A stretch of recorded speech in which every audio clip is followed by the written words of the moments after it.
Hello gamers, welcome back to the show. I'm your charming self-proclaimed yet still humble host Mukluk. Cleared my throat a little bit there, just finished my breakfast. Welcome everybody to the show. We are back on the EU servers of Guild Wars 2 and do believe it is Halloween patch day, which means I would guesstimate in about 2 hours we are going to see a patch hit which will bring Steve back and some other stuff nobody cares about, but well Steve's the important part. Dravan says I had a cheeseburger for breakfast. How violently American. Welcome to the show. I am noticing my Blish HUD is not awake. I am going to tab out and fix that right now. Wake up, Blish. Okay, just gonna give him a minute. Naked Tower of Madness runs. I mean, it's a jump puzzle. Does being naked versus not naked really have any effect on it? I don't know that it does. They said noon Pacific. Did they? When did they say that? If they did say that, then that would actually be in 5 hours. Only if gear gives you a speed boost, I guess. Doing a lab run with a heart monitor for Spooky Month or just for Clock Tower Run. I don't think my heart rate is going to increase from any of those activities. So, I don't think there's any point in me strapping that on.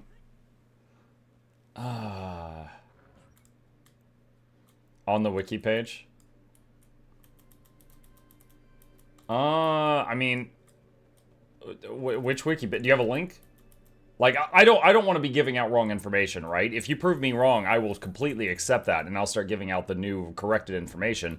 I just want to make sure your information has a source. Mercury says, Dear Muck, I humbly volunteer Bezos' money as tribute because I have not paid tithe in a long time with someone else's money. Thank you, Mercury. Appreciate that. Welcome. I don't know why the alert didn't play, but I see you. I appreciate it. The heart monitor on that boss with the huge dragon Kazan would have been high. Oh, yeah. That one... So, the reason that I was so nervous on that one is, like... It was my, like, third attempt. It was a 30-minute fight. And, like, there was this feeling of nervousness. Because, like, 20 minutes in, I was like, if I mess up, I have to do all this again. And so my hands started shaking a bit. And you couldn't pause the game. So since you couldn't pause the game, I couldn't like take a breather for a minute. So yeah, it just started getting like worse and worse and worse. So yeah, the last like 5-10 minutes of that fight were pretty unhinged. Shadow of the Mad King 2025 on the wiki page since I can't share the link.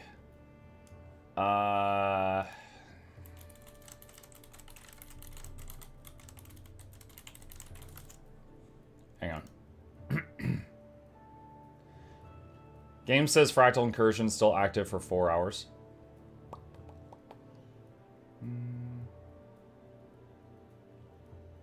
Starting October 7th at noon Pacific time. That was what the wiki page says, yeah. I'm not sure where the wiki page got that info. If that is true, then it would be 5 hours. Or 4 hours and 43 minutes. What's the best use of time for the Halloween event? Depends what you want. There's a bunch of different stuff for Halloween. Like, for example, there is a backpack you can get that's a series of books. This is a quest line that you can only do during Halloween. Some people like these things. There's the different skins that you can unlock. There's the Labyrinth Farm. The Labyrinth Farm is certainly the most popular one, but it's not the only one. But many people will just do the Labyrinth Farm over and over and over and over and over and over and over and over. Paper bags for those on a budget. Yep.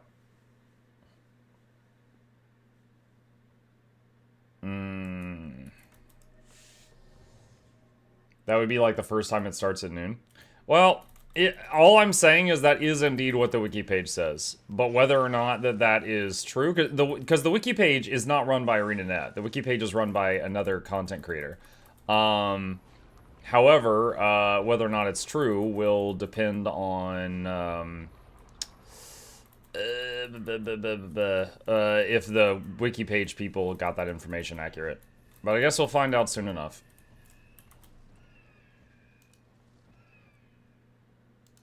We'll find out soon enough. Hello, Streamer Goers 2 question. Oh wait, you're playing the game today, I'll ask tomorrow. That's a first. Muck, if I could only pick one, Mistlock or Candy Corn? IMO Mistlock. I assume when you say candy corn, you mean a candy corn gobbler and not a single piece of candy corn. I use my Mistlock pass way more often than I use my candy corn converter. Morning peace. It's been months since I've touched yours too, but finally been able to play and not stutter due to dual booty on Linux. Okay. I've never touched a Linux, so grats.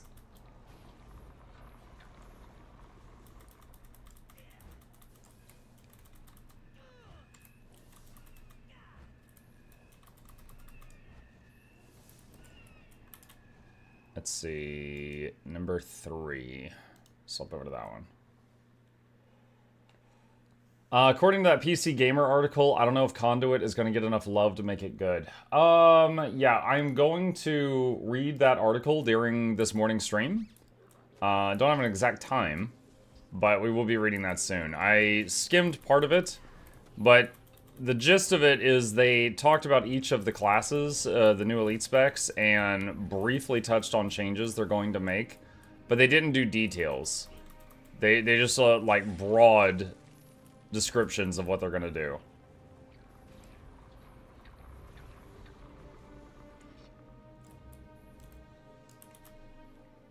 Let's see. Boop, boop.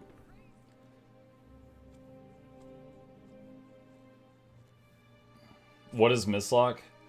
Mistlock Observatory is a VIP pass town. You can only get there if you've got the pass. And the pass is this item right here. Or Mistlock Sanctuary, I meant to say. Mistlock Sanctuary is a very tiny town where everything you need, like all the services of a town, are packed into an extremely small area. So it just takes a few steps to reach anything. It's just really convenient. There's also an entrance to fractals in there. And your glide button actually makes you fly there. And your special action key will teleport you so you can zip all over the place really fast. It also has access to the world map, so you could teleport to anywhere from there. Muck, do you ever do active gold farming? That's basically what I'm doing right now. I spend like 10 minutes a day just, you know, getting my farm on, like what you see me doing right now. And that's it. Let's see. Now, I'm going to hop through the characters at Treasure Chest. Hey, Muck, are weekly convergences still the best way to work toward Obsidian Armor now that Tier 2 and Tier 3 trains are harder to find? Strictly talking about essences, of course. I mean, essences can be obtained from either rift hunting or convergences. If you can get into the weekly ones, I would just, like, do it when the public one's about to start. Then, yeah, that would still be a good way to do it. I don't know if it's the best way. I haven't, like, run the math, but it should still be an effective one. Like, convergences are still going to get done. Because, like, for example, clearing convergences is a requirement to making the legendary spear. So it's never going to go out of date. It might, like, lose some steam a little bit, but it's not going to just full stop. Muck, what gathering skins are you using? Hang on. Let me, because I gotta swap back to that character.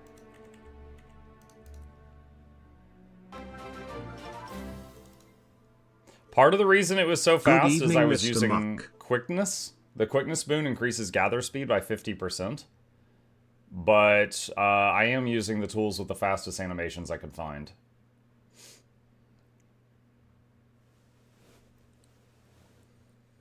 Who is that? Sunny Psycho. Thank you for the Prime, Sunny. Appreciate that.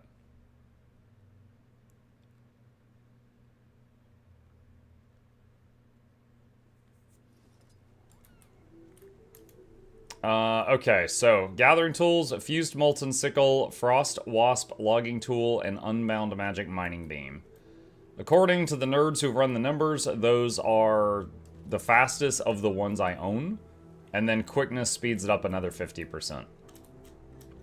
And for the Mistlock question, this is Mistlock. This is the whole town right here. It's got everything you need in this small area. And your special action key also teleports you around. Where do you get glyphs?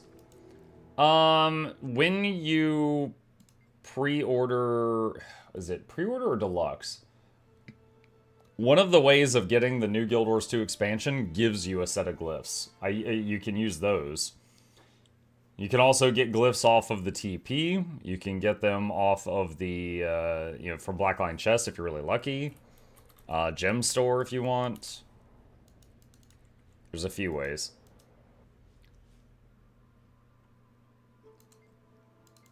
Muck, your boots and gloves are giving me art PTSD. I don't have sound or I'll be back later.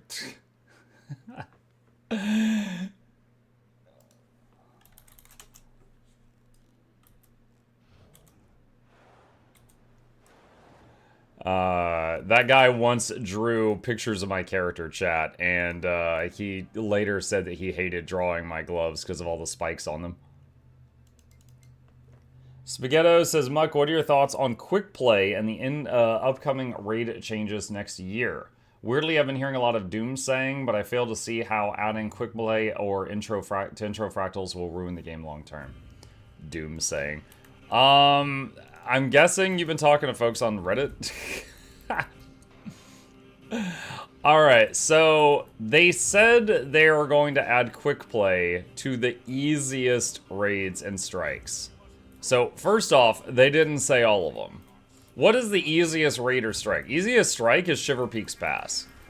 If you just throw 10 DPS at that, yeah, they'll kill it.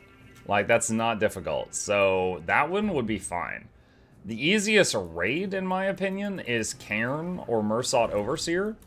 And you do still need to know what to do there. Like, even just like 3 people doing the mechanic is necessary. And for those, you might still need a healer, you know? So, my thought, I would assume the easiest raid is Wing 1. You'd be wrong. You'd be wrong. Overseer is easier than some strikes if there's 3 people that know the fight. Imagine 10 pugs going in there. Mursot Overseer, you have to have 3 people that know the fight. However, the other 7 people get a free ride. But there's 3 people that need to know the mechanics. I want quick play to skip a Wing 3 escort. Yeah. So, the main thing is, how are they going to do this, right? We don't know enough information to be whining and complaining.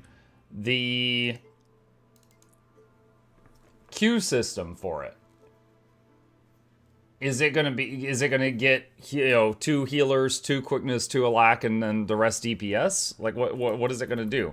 Like, if it's going to be a raid with any modicum of difficulty, it needs to make sure to get, like, at least healers and stuff in each of the groups. Beyond that, if it's going to be something like, let's say Mursot Overseer as an example, they would either have to explain the mechanics for the noobs, or they would need to have a version of him that's, like, easier. Like, right now in the current Fractal event, they made Tier 1 Fractals easier than they already were, so that they didn't scare off noobs. They might do something like that with some of the raid bosses. Like, a quick play raid boss might be easier than its normal counterpart. I don't know. Do you mean like Emboldened, which they already have? I mean even more than Emboldened. Like, if we're talking about, like, making them easy. But, there's a few ways they could go about it. So, like, even when you queue, it's like, okay, let's say you queue as a healer that provides alacrity. You're a druid. Is it going to just trust you on that? Or is it going to, like, double check your spec in any way? I don't know. What's this about fractals being easier? It's talking about the quick play beta thing that they just had. LFR and WoW, easier version of raids. Maybe the Mist Ranger does a couple of the mechanics. Yeah, maybe. Hey, Mike, I want the Candy Corn Gobbler to get booster buffs. Is it worth it? I mean, it's good. The thing to remember with the Gobbler is you will probably have to buy candy corn a lot. So throughout the year, if you're using it, you will have to buy candy corn off of the TP in order to fuel the thing. So whether or not that's worth it would be up to you. Even if the queue would check your spec, they would have to lock it. Otherwise, you could just change to full DPS once inside. I mean, I don't know that they should lock it, because, like, what if you've got, like, a trait wrong or something? Like, let me give you an example. Like, you could go in there as a Scourge, right? And you could be a support Scourge in Harriers, or Minstrels, or Givers, or Magi's, or Plague Doctors. Like, there's so many ways to play support Scourge. Like, if you get in there and you're like, oh, we need ba-ba-ba-ba, I don't think it should be locked. I mean, like, maybe, like, if you queue in as a Lack Druid, maybe they lock this one trait and then anything else can still be changed? I don't know. Like, there's a few ways they could do it.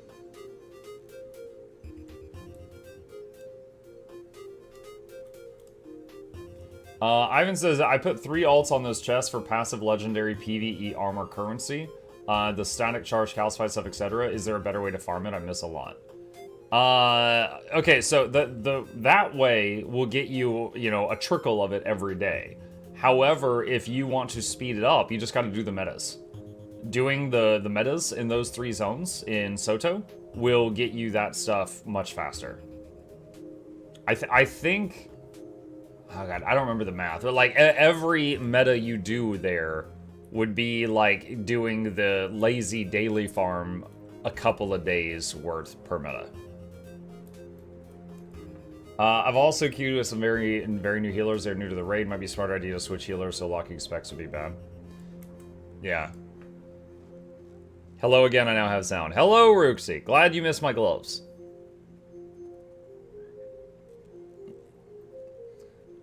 Give so few, haha, thanks. Yeah, it does give few, but it allows you to get it, you know, very, very lazily.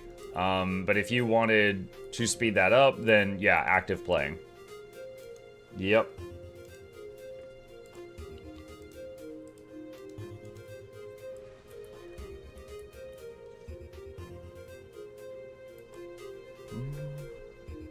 As I'm understanding, and maybe I'm wrong, you'll be able to go directly to each boss now with quick play. Would probably apply to most of Wing 1 and maybe Wing 4.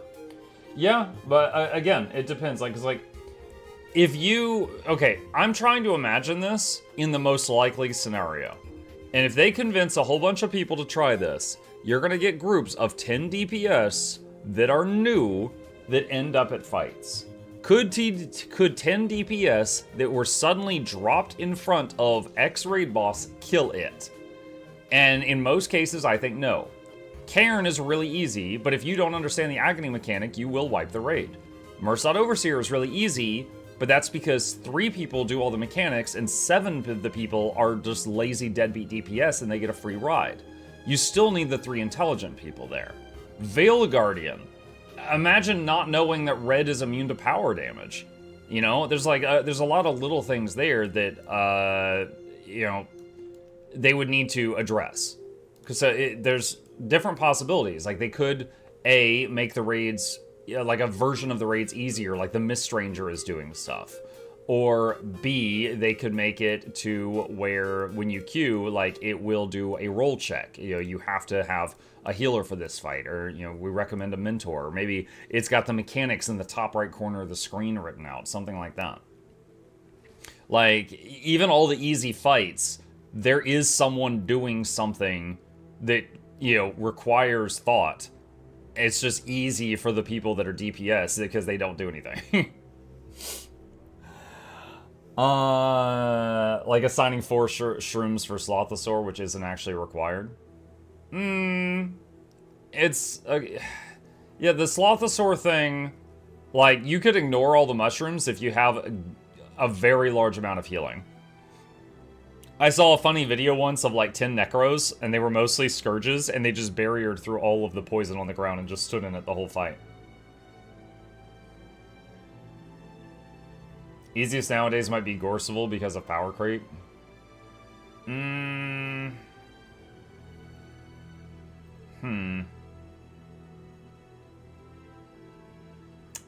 Maybe.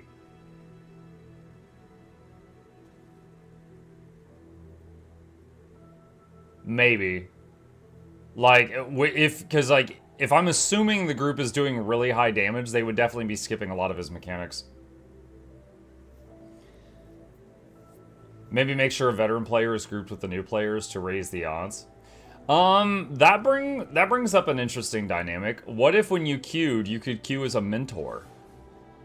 And the mentor would be in charge of, like, explaining mechanics and stuff like that. And it tried to put, like, one mentor with each group or something.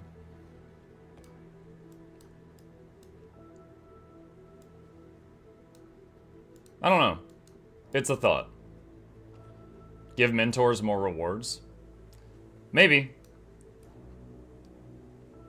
FF14 Mentor Roulette PTSD kicking in. I've not played FF14 enough to understand that reference. That would be good, but voice chat would be kind of needed as mentors can't do call-outs that quick in chat. Oh, yeah, they can. It depends if they put in the effort or how fast they type. Like, I've done Dragon's End with a guy that was leading it via text, and he was just using, he had a notepad document and was just copy-pasting the stuff in. What is Mentor Roulette? Hold on, FF14, what is Mentor Roulette? A roulette duty that matches mentors with new players in various duties across the game designed to help guide inexperienced players and earn rewards, including the rare Astropi mount. A roulette duty? Thinking about that one time someone invited you to do that strike on that one Sunday, Muck. I don't know what you're talking about right now. You have put into anything that's not the two hardest difficulties. Dungeon Finder, basically. Oh, so you don't know where you're gonna land. Okay, no, I meant like queue for something. Like, hey, like, I know Karen. I'm willing to mentor Karen, that kind of thing.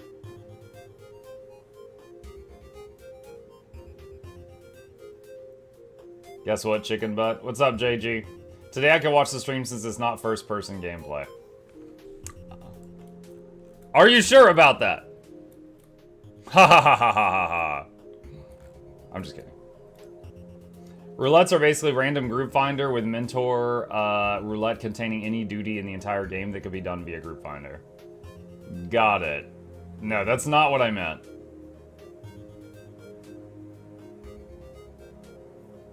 No, I meant like let's say I was really confident in Wing 1. I could just queue for Wing 1 and check a box that says willing to mentor or something like that. That would be a way that it could be done. Not the only way, mind you, but that would be a way it could be done.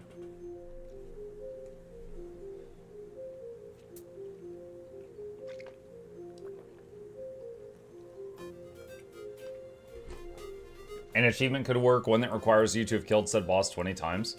That'd be kind of funny, because I wouldn't be eligible for most of them. Like, I've done Kadim the Peerless 2 or 3 times, and I did not enjoy that fight. I made a guide for it, and I never went back. Raid Wing 8. I only did Raid Wing 8 once. Right when it came out. Made the guides, never went back. So, I would not be eligible to mentor most of the raid bosses. Feels like my chat doesn't show up. Am I a ghost? I see you, Mish King. Alliance raid mentor ones are rough when I got some. Leading Crystal Tower's fine, but Ivalis while doing mechanics are on that super short run awful. I love Key to Deem too, but dislike Raid Wing 8. QTP is fun if you pylon. I mean, there's a lot of boss fights that are fun if you're, depending on like the role you get.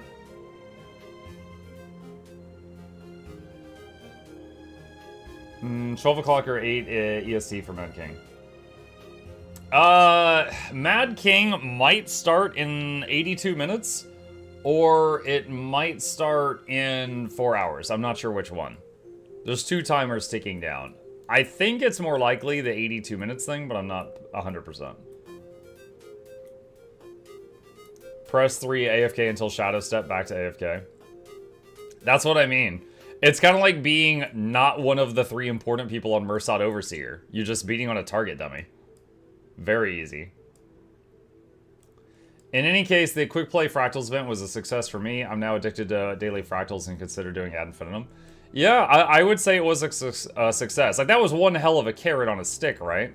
The Infinite Mist Omni Potion and Fractal Legendary Gloves. Like, that was a major carrot on a stick. And also the fact that I think fractals are just pretty good. So fractals, I think after the fractals got people to go in there and try them, fractals did a good job of showing how good they were. Wait, what? What is this? Oh shoot, I didn't type thank you. Oh, it's like a mini? He's bigger than me! Now he's much bigger. Oh boy, thank you. If the person who sent me this a few minutes ago is still here, thank you for submitting something to the giveaway. Appreciate that. Happy early Halloween. Hope you have a great spooky day and get lots of love from Mad King and Steve. I wish you very good drops in the labyrinth, sending good vibes. Please enjoy these gifts and this year's corny joke. Who won the skeleton beauty contest? Nobody. Ah ha ha ha ha ha ha. Thank you to Poof. Wait, what? Oh goodness. Okay, I'll read that in a sec.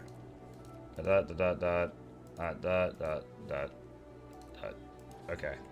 Alright. Alright, I think we're good.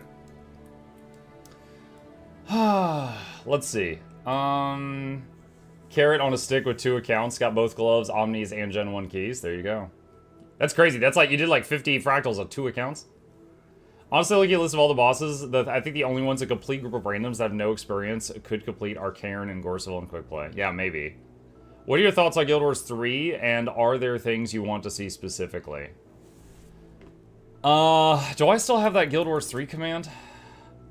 Okay, that video right there, I talk at length about what I think about the possibility of Guild Wars 3. However, I'll give you a TLDR right now. There has been no public information that has said that a Guild Wars 3 is coming out.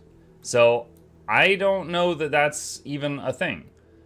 However, I'm happy to be wrong about that. Because, like, you know, if you come to me and you're like, hey, Muck, you were wrong, you stupid, they are making Guild Wars 3. I'll be like, oh no, isn't it great? Like, I'll be cheering alongside you.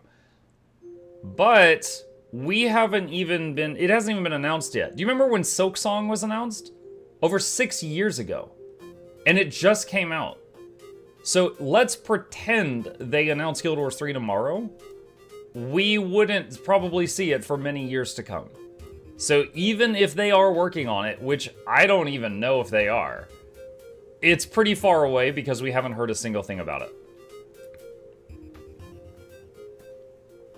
Don't believe him, chat. Muck is a PSYOP Guild Wars 2 devs paid for. Wait, you guys are getting paid? I'm PSYOPing for free. Muck Fractal Event got me reintroduced to doing them, and once again making now if only NA could revitalize / redo dungeons after raid quick plays. Spaghetti-O, I agree. That would be great. Why do people even want a Guild Wars 3? I mean, Guild Wars 2 is an old engine. Like, let me give you an example here. Watch this. Hold on. I'm gonna open my guild menu. I'm gonna swap guilds. Did you see that lag spike? Look at this. Anytime I swap guilds, the game lags horribly for like 5 seconds. I don't know why. My computer's a space station. I have no idea why it does that. The TP has like 27 bugs in it. I can make a bunch of the, did you see how slow that loaded? Like, I can replicate a bunch of different bugs in here. So it's a game I love dearly. I think all of us do. But yeah, I mean, it's old. It's rough around the edges. Like, if they were to start on a newer framework, they could probably do some amazing things that they can't do right now. Like new races, for example. You know, the game has been out over 10 years. They've never added new races. It's probably too deep in the spaghetti code to mess with. Question, when you purchase the Ultimate Package for Visions of Eternity, do the gems they send to you after purchase, or do they release the gems close to launch date? No, you get the gems within like a day. Like, all the other stuff with the Ultimate Edition, you should get almost instantly, but the gems usually are within like a day. I think it just needs an update to the engine. I think the graphics are good, though.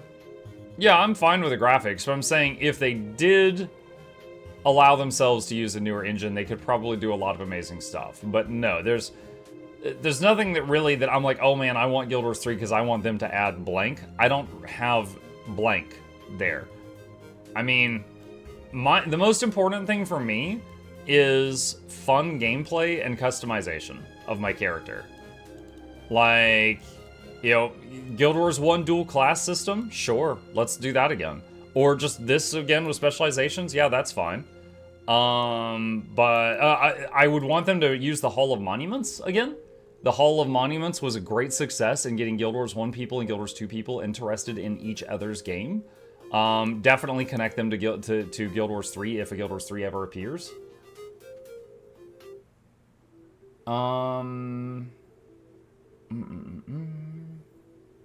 Engine update is a lot of work. Yes. Is it possible to update the Guild Wars 2 engine without making a Guild Wars 3? It would be a massive amount of work. So I am not a programmer, but I do follow some. And there was one... okay.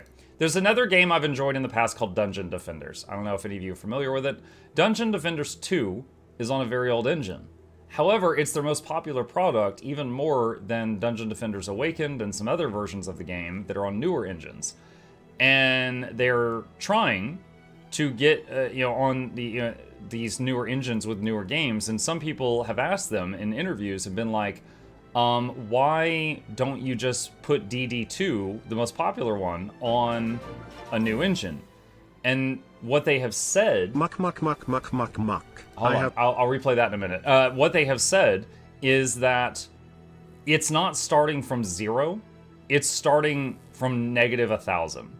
So, like, first they have... If they want to do that, what they need to do is go to DD2 on its, 10-year-old engine, and they have to, disentangle it from that. It's not like they're starting from a blank slate. They have to figure out how to, undo everything on the old engine and then piece by piece put it on the new one. And it would take, that team has a couple of developers. And they're like, it would take our couple of developers years to do that. And we're trying to find another way. Untangle the spaghetti, yeah. So basically the way they explained it to people like me who are not programmers is it's not starting over from 0, it's starting over from -1,000. And it will take us a year to get to 0. So that's me taking someone else's words to try to explain it. I assume it would be like that. Okay, hold on. What was this?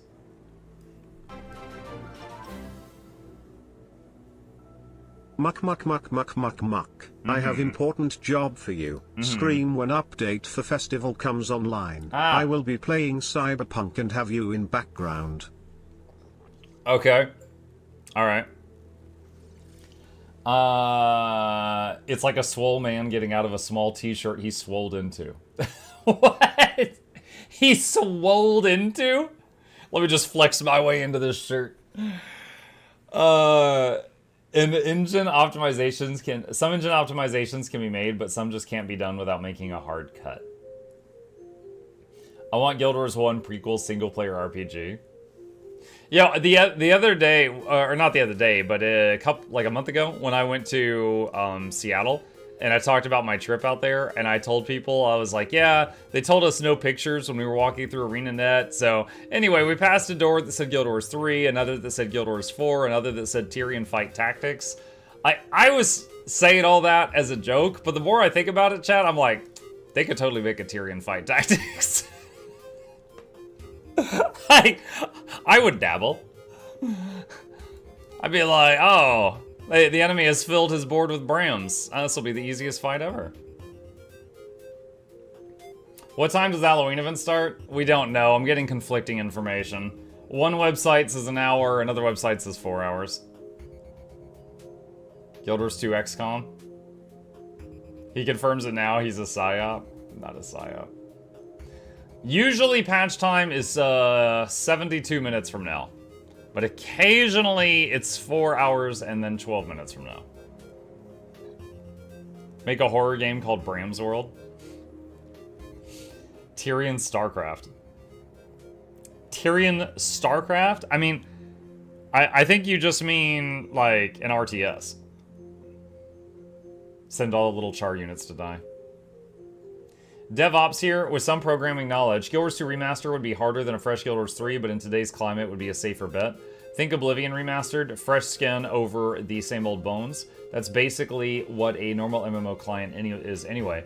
Usually it's a graphical representation of the game, but most of the bones of the game are on the servers. It can be done, it is more work than starting from scratch, but it would avoid the trap of cannibalizing its own player base. So the question would be, let's pretend they made a Guild Wars 2 Remastered on a new thing. Would the two be able to play together? And would it require a purchase? Because if it's the same, like, for example, Oblivion Remastered, that's a single-player game. You don't have to worry about multiplayer stuff. But if they made a remastered Guild Wars 2, would the remastered players be able to play with the normie players? Rewriting code versus starting over is like this. It's easier to hang brand new Christmas lights than it is to untangle old Christmas lights. Could be done, but more money to make it work. At Muck, I bet you the festival starts in just over an hour. If I'm wrong, after October, I won't bother you about playing spooky games for 6 months. That's nothing. Halloween started? No, not yet. It's going too soon. Remastered games always have different new problems. It could turn into RuneScape that has a new version and an old version. Maybe. In theory, it could be done so they could play together. In terms of marketing, I'd charge an upgrade cost of like $60, but take into account the old expansions to the already existing content. Yeah. Old school Guild Wars, let's go. We played Guild Wars 1 just like a couple months ago for the, was it the 20th anniversary? Let's go to that. Yeah, we did a playthrough of it. Would there be Chocos in Guild Wars 3, though? Chocos? Any suspicious activity? Ball Guild Wars 2 in 2012. Need to buy the base game again in 2026. Fine. Yeah, I mean, like, if they put a lot of work into it, I'm not opposed to it. My fear would be, let's say they did that, alright? We're going to use our imaginations. Let's say they did that, and half the player base buys the remaster, and half stays on the old one. Well, you've just cut the player base in half. So that would be a problem. Also, do they then need to keep the servers on for both types? You know, if there's a new update, do they have to make the update work on both, doubling the amount of work they have to do if people stay on the old system as well? I can't imagine ArenaNet making it a mandatory upgrade that would cost money, because they would lose a lot of people. It's just not that kind of player base. If they do it the way WoW does it, it'll run through the same client, so it won't mess with the numbers. Wait, what? No, so, hold on. When I say cut the player base in half, I'm not talking about the numbers for their, you know, stocks. I'm talking about the numbers for, like, when you're trying to get groups for something. Like, imagine if anytime you queued for PvP, it becomes twice as long to get into a game. Or World v World. Or Dungeon Finder, or whatever. That's what I mean. I mean, like, separating the player base into two chunks would be my fear. And WoW has that issue, too. Because WoW has, you know, it has the retail version, and it has Classic, and there's Hardcore Classic, and then there's, like, Classic Burning Crusade, and they just keep dividing the player base into more slices. Piyush would suffer? Yes, Piyush would suffer. WoW's advantage is they don't care. True. I mean, honestly, yeah, WoW has the a much larger player base than Guild Wars 2 does. So they have a easier time of justifying, you know, separating stuff like that. Who cares about PvP? Yo, I do. I'm very sad to see what it's become. I have 5,881 games played. I enjoy PvP in this game, and I think currently it's in the worst state it's ever been in over 10 years. I would love for them to fix it. But if they don't, then I continue taking time that I would have played PvP and spending it on other games.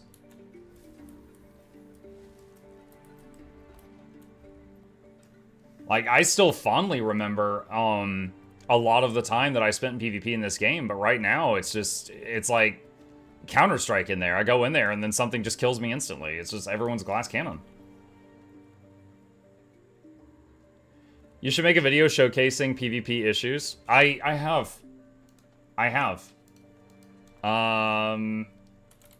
Let me, hold on. Okay. Here's a video that I made called How I Would Fix Guild Wars 2 PvP. And I posted it 402 days ago. Like, I've done that. How do you want to fix it, though? The video's right there. If you want my in-depth answer, it's right there. Like, you got to keep in mind, like, I've got a big platform, but I am just a content creator, right? I don't have any control over ArenaNet. I can shine a spotlight on problems, but it's up to them if they want to do anything about those problems. And something I consider a problem, they might not.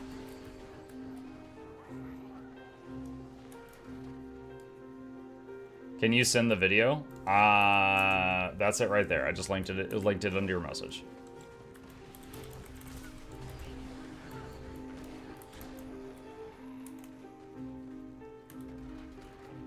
It's not the bugs in the balance of the population PvP so low. It's hard to have enjoyable varied experiences. Right, but I believe, it's my belief that the population in PvP has gotten so low because it's been a horrible experience for like a year or two now. Like, it's just been left, the problem's been left for so long that people have been like, yo, this sucks, and they leave, right? So, like, you don't just, you don't wait until the population increases, then fix the problem. You need to fix the problem if you want the population of it to go back up. That's my belief.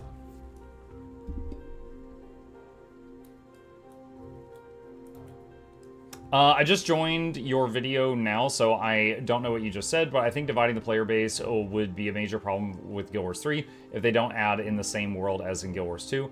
I think it'd be really cool if you could travel between Guild Wars 2 and 3 maps and add Guild Wars 2 expansions to Guild Wars 3. There's a lot of what ifs here, but okay. Guild Wars 1 and 2. What is the time difference between 1 and 2? Isn't it like a couple of hundred years? Like, in story? I think it's a few hundred years between Guild Wars 1 and Guild Wars 2. Okay, a lot of people saying 200, 250. Okay, what if they did that again? What if they're making a Guild Wars 3 and it was another 250 years in the future? And there'd be like some new races. We found Pandaria, but also the Char are extinct. They're all dead. You know, what happened? We have to figure that out, you know?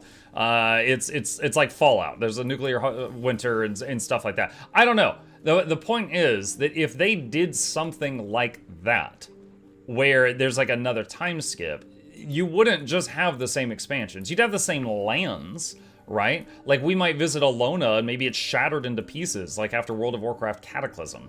Or maybe there's an island where there wasn't one before, or now there's a chunk of land missing where there was land because an explosion went off or something, right? So the same pieces of land would be there, but I don't think you could just say, oh, well, you purchased Path of Fire in Guild Wars 2, so you're going to get Alona for free in Guild Wars 3. I don't think they would do that. Because if they were going to do that, then anyone who bought Nightfall in Guild Wars 1 would have gotten Path of Fire free in Guild Wars 2, and they did not do that. Nor do I think they should have, because they each required a separate large amount of work. And, you know, they got to pay the devs.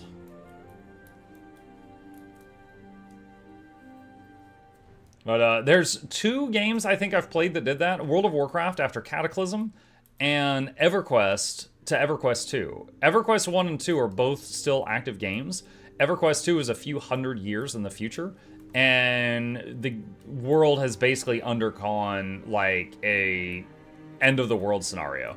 And there is a lot of like shattered continents and stuff. So you go to the same land masses as the first game, but they look very different. But you can see like ruins and stuff of the old stuff. They'd have to write brand new story anyway, so it isn't the worst time to move to Guild Wars 3. No char, no buy. They would have just some different furry for you guys.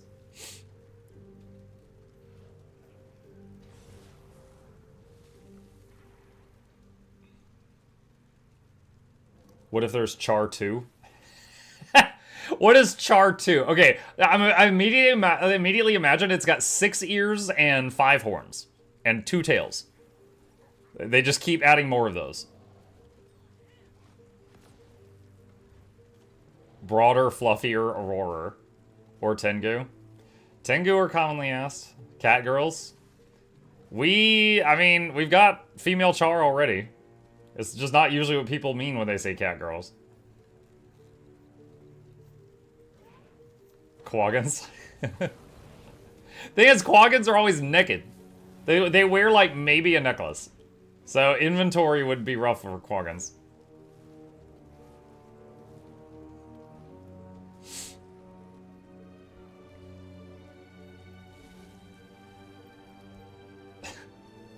What? Chimera said sexy Quaggins. I don't... My brain is blue screening right now. I have no idea what to do with that sentence.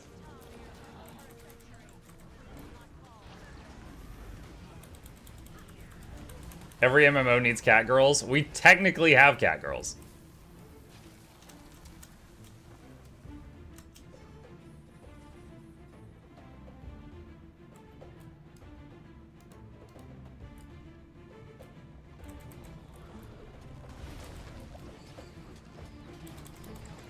Ah!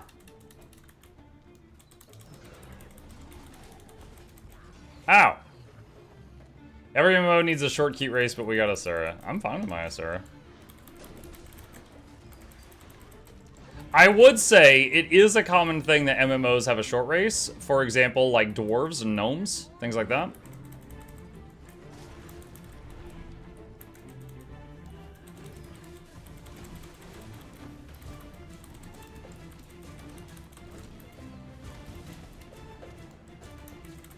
Oh my god, the camera.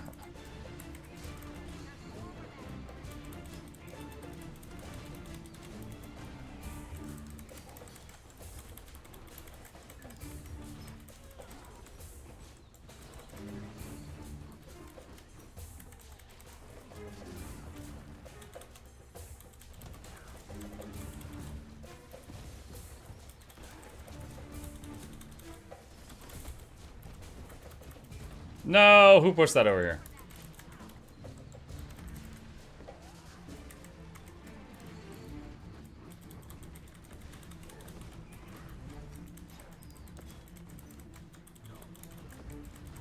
Mike, do you play FPS games?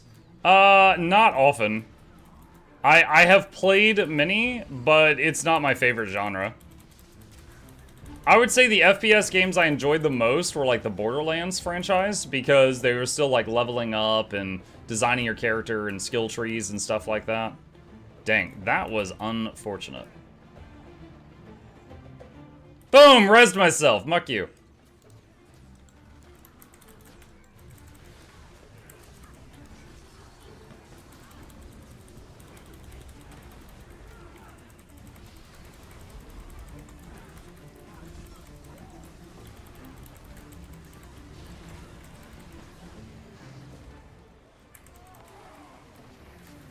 Morning, Mug Chat. Morning, Muffin! Let's see. I want to, what were we talking about? Oh yeah, many MMOs have a short race. Things like goblins, dwarves, gnomes, things like that. Yeah. You mean FARPG games? I've never heard that term. I don't know if that's what I mean. Asura are just goblins? Their technology explodes less often. Like, you guys, was it the Ant-Man movie where he gave his daughter that little toy and it was, like, hideous? And she's like, he's so ugly, I love him. Like, that's us with our Asura right now. We know they're not gonna win a beauty contest. We still love them.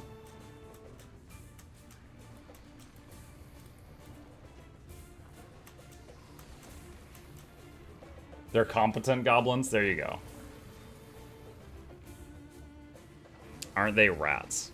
I mean, that's more of a mean remark that people say a lot. I don't think they're actually related in any way.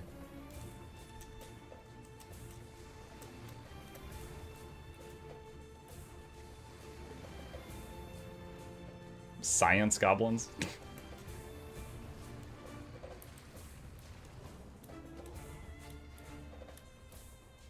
What do you mean Muxtune Weezer is going to take over the world? You sound like Inquest.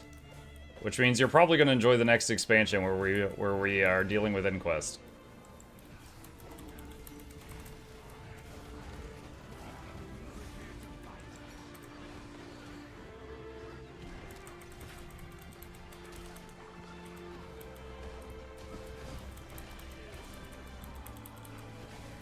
I'm scared. When's he gonna do the circles? When's he gonna do it? Wow, he never did it. He never did it. He just had his finger on the trigger the whole time.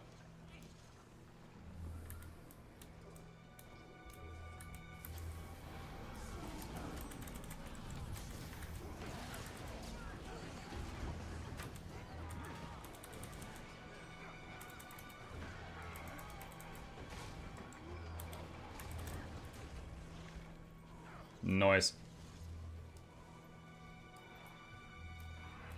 Imagine if in Guild Wars 3 the only race was Asuras. Yeah, what happened to everybody else? Oh, gee, I don't know. I don't know. It's crazy.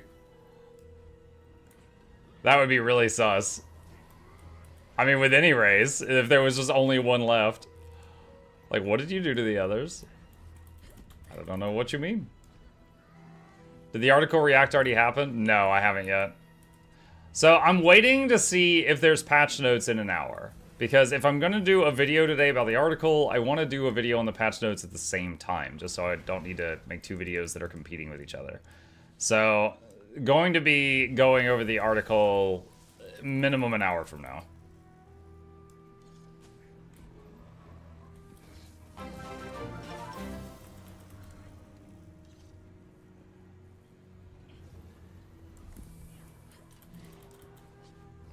Muck banned them. Banned the other races. Who's that? Chromo, thank you for the prime. Appreciate that. Welcome.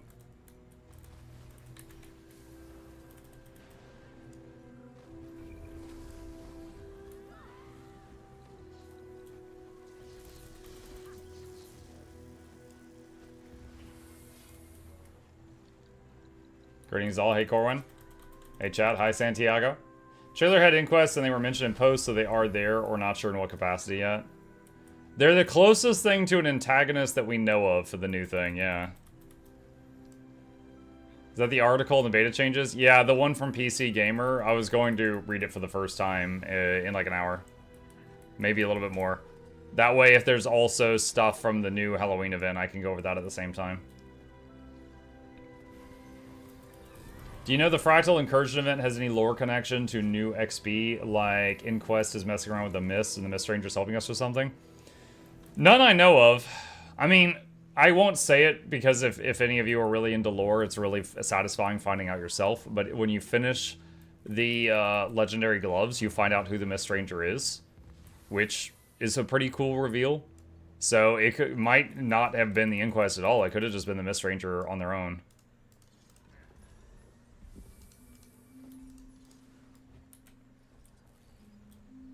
There was lore. Mm-hmm.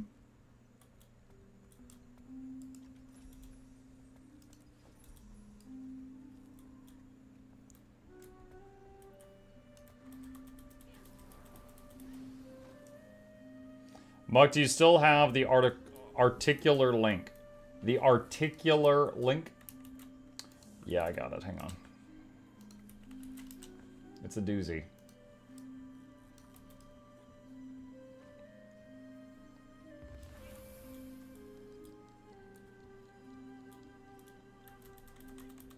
To quote Matt Pat, the lore! Then there's the other Matt Pat quote, Music Man!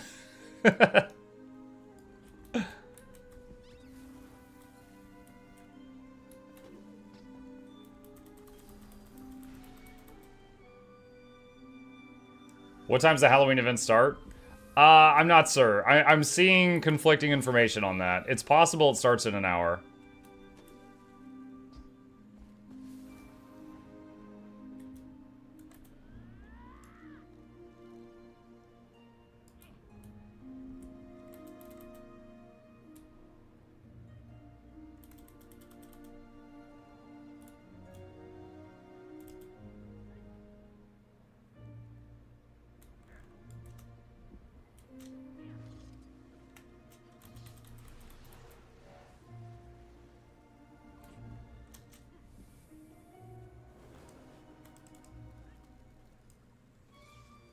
One of these days, chat. One of these days, I'll get another Aurelium infusion from these boxes. One of these days. But I don't think today is that day.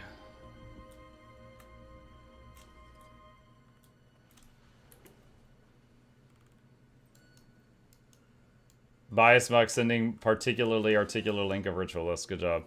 Okay. Wait, what did I link? Oh, that was just... Oh, that was odd. Ah, whatever. That was the link that was given to me, so that was the link that I still had. I have it on good authority, i.e. I made it up that Halloween is canceled this year. Oh no. I guess we'll have to start getting the Mariah Carey music out.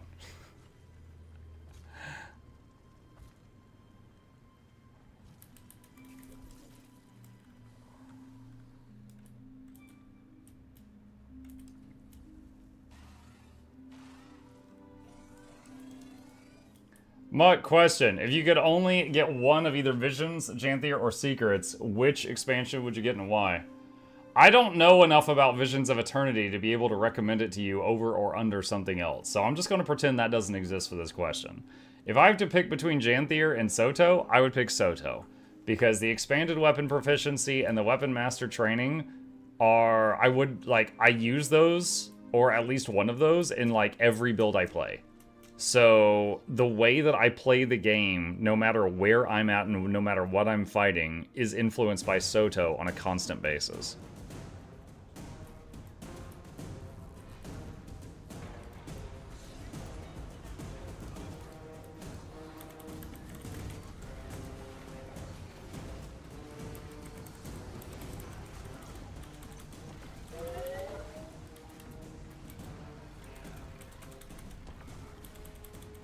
Which are... Oh, I'm on E right now. Okay, so we're probably just going to Unga Bunga down the dragon. No breaks. I didn't know you could summon a mount like that as an in-game keybind. No, that is the mount menu, or it's called Mounts and More. It's part of Blishhood. If someone will do !Blish for our friend, a website link will come up, and there's a bunch of guides on that website. The one called Mounts and More is the one that I was just using. It basically puts all your mounts on one button, and then you can hold that button to open the wheel, mouse over the one you want, and release the key.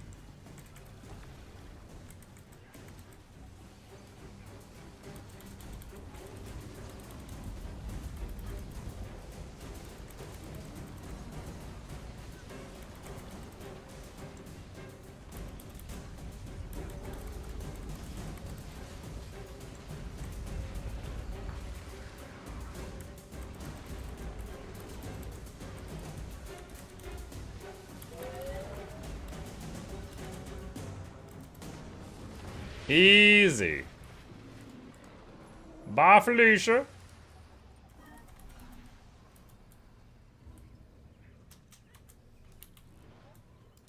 Alright, sweet. Dead dragon. Very fast.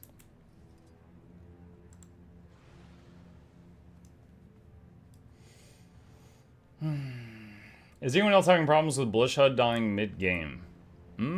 I have not experienced that. You could always ask on their Discord. They're very cool about answering questions. But I have not experienced that one, no. Could check Drakkar? Yeah, I could check Drakkar.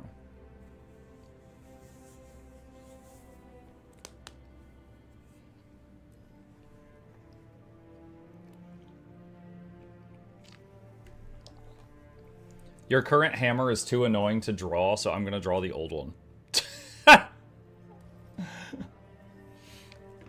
The current...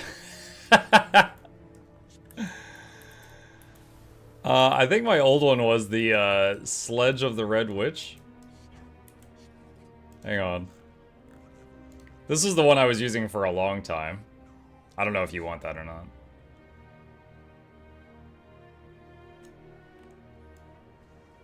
Yeah, currently I'm using this thing. Very pointy.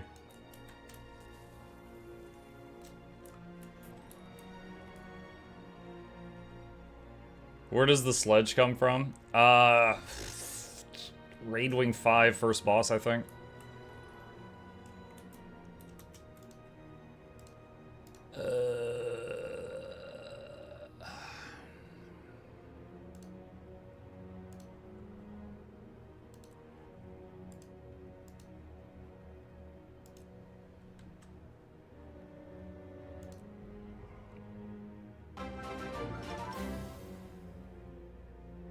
Yeah, I'm enjoying the old one, the otherwise never looked too small. BTW. Okay. Did you read the PC Gamer article about the changes planned for the elites? I have not read it yet. Thank you, Sicklo, for the Prime. We are going to read it soon, TM. I'm waiting to see if there's any patch notes for today so I could cover all of it at the same time. So, probably in like an hour.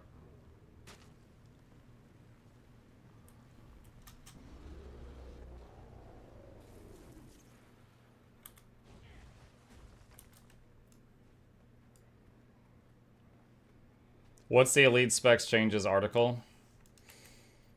That one.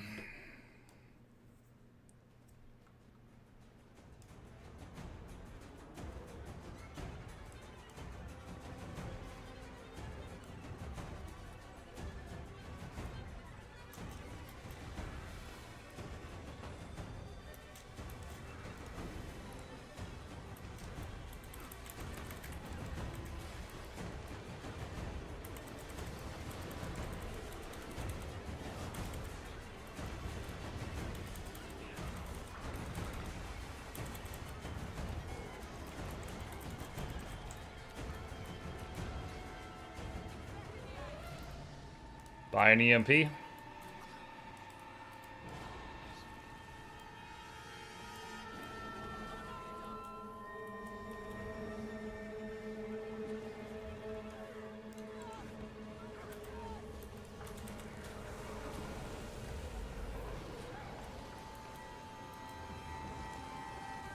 Mike, did you finish Chronos? The Chronos, the New Dawn, the kind of spooky game we've been playing? No. I would estimate that we're quite close, though.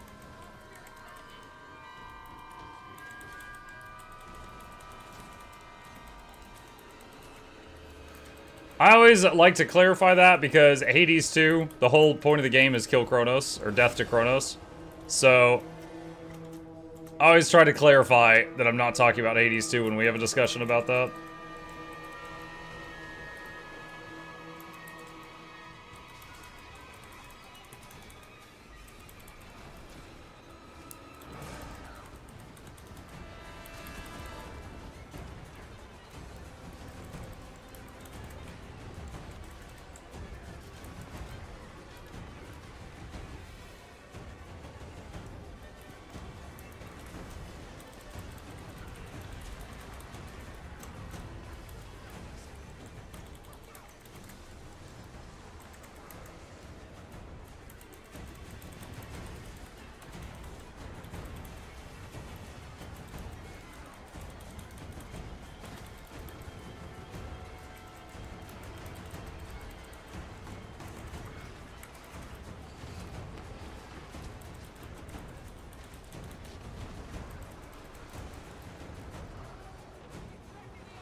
What is this?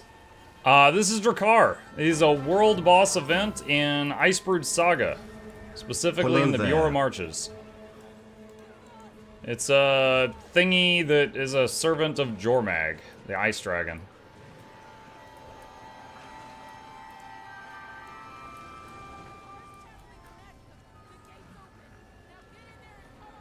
Do you think it was a mistake to put the EMP mount CC in the game since it means that newer players in the open world want to use that for CC so they're actual skills?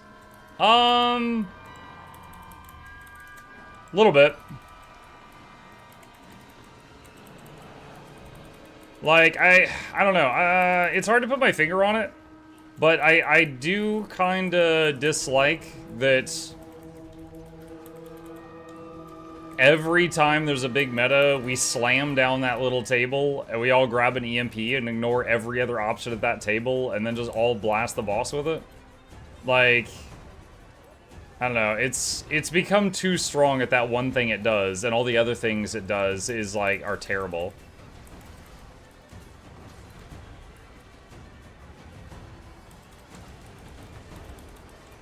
Like, I don't know, it's a weird feeling I can't quite put into words, but yeah, I'm not a huge fan of the EMP, no.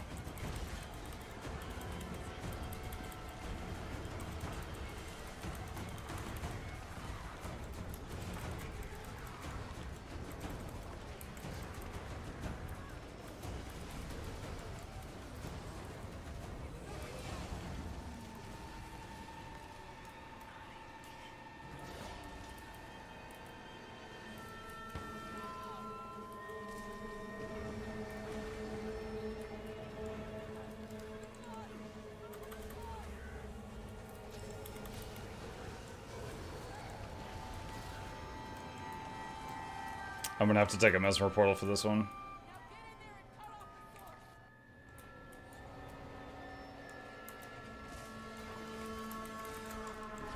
Hey, Micah Chat, who's excited for Mad King? What's up, Reggie?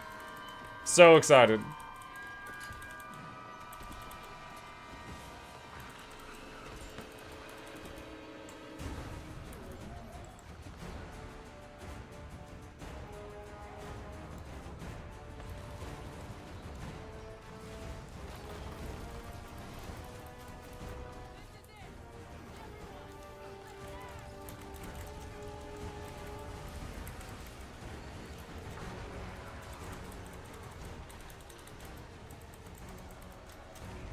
Oh.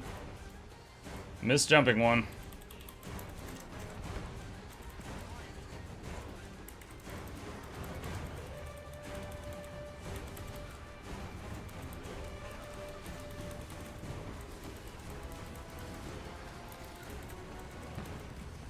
GG! If you ever get the chance, chat, do this fight with a bobblehead elixir. It makes the boss's head bigger and he fills the whole room and you can't see anything.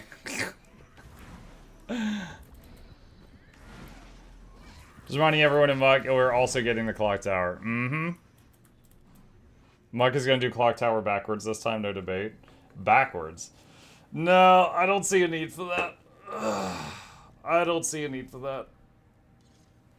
What valuable loot does Drakkar drop again? I don't know, it's just fun to punch him. I think he might have a couple of ice-themed infusions or something, but that's not really why I'm here. He has a Ascended Weapon Box. He does have the Ascended Weapon Box that drops sometimes, yes. A couple people here linking Amalgamated Draconic Lodestones. Windshark says the Winter's Heart Infusion.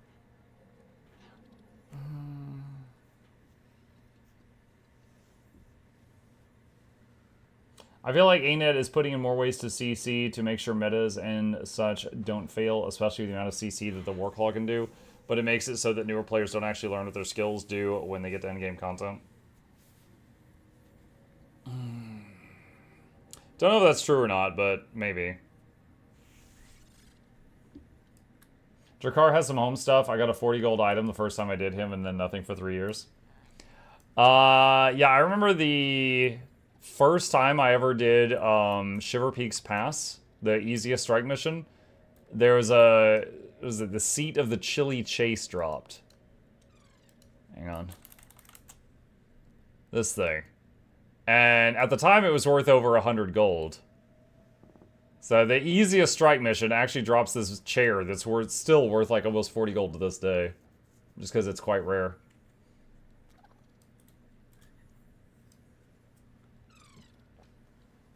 Most new players don't have access to the EMP. True, plus you have to buy it with war supplies. They're probably not going to have war supplies.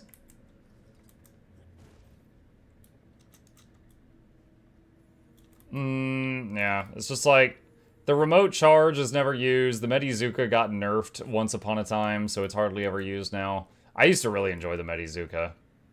So I don't know, I kind of dislike that this table's been relegated to just being infinite EMPs and nothing else. It just feels unfortunate.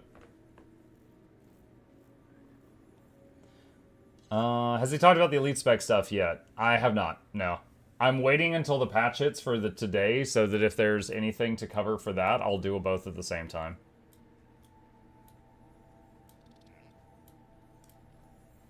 What does EMP stand for? In real life, electromagnetic pulse. However... Yeah, okay, it is the same. I had to double check that it was the same inside of Tyria. In real life, it would, an EMP would knock out any technology that uses, like, circuit boards and electronics and stuff like that. So newer cars would not work. Most of the stuff in your house would break. Really, really old cars would still function. You see that in zombie movies sometimes. Like an EMP goes off and only the oldest cars work. Oh, people with pacemakers die. That's another thing. Anyone that has a pacemaker just falls over dead. Yeah. But in Tyria, they basically say EMP is a stun, and they use it to stun bosses.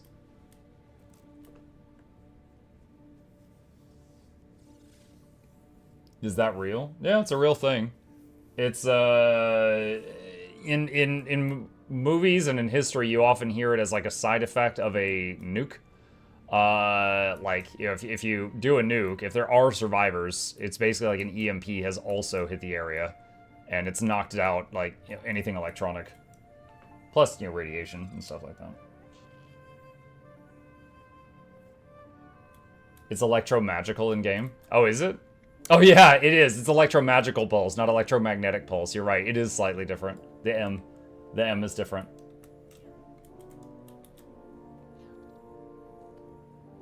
What if the EMP is a defibrillator? We say clear and stun the boss.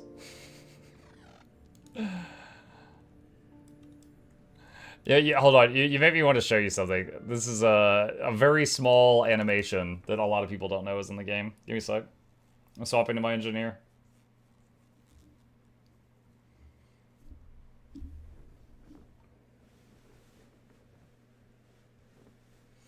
I was thinking about that the other day. The EMP is so useful, but so thematically random. It's an item from an update that's just there. Yeah. Yeah, there's a lot of stuff from old updates that is useless, like the Raven Gates. So it's nice that some old masteries from niche content are still useful, but at the same time, the EMP just completely overpowers all the other stuff that came out with it. Where is Spear? Okay. Alright. Hold on, let me get away from these people. Okay. So, we were talking about EMPs and stuff like that, and defibrillators. So, the engineer, if you use the skill AED, the AED, basically, you activate it, and for 5 seconds, you have a buff that if you die, you don't die, and you bounce back with a ton of health. And the way it looks, let me activate it here, watch my arms. You get gigantic defibrillators on your arms. So if you die while it's active, they give you a massive zap and restart your heart. I actually played this character, like this specific character, for years before I realized the graphic of the thing on your wrist. I didn't notice it for a very, very, very long time.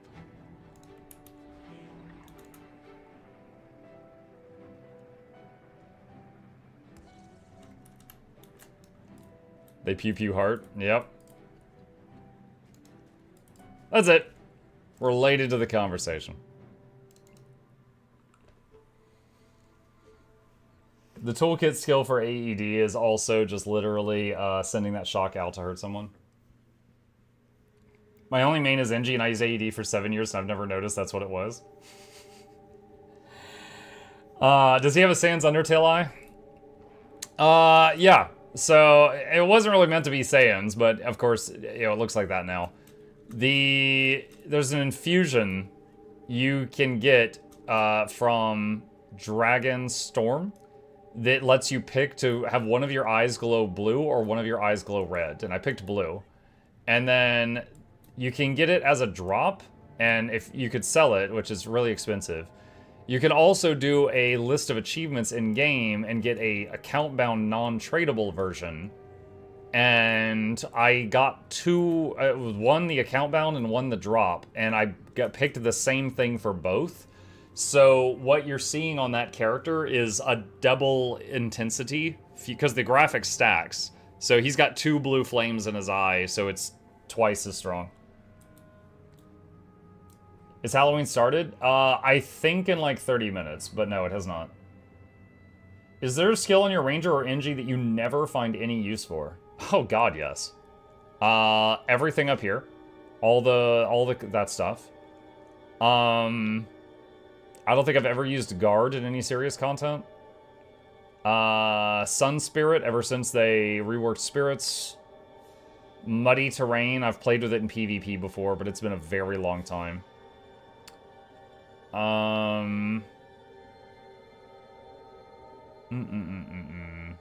Quite a few of these others have niche cases.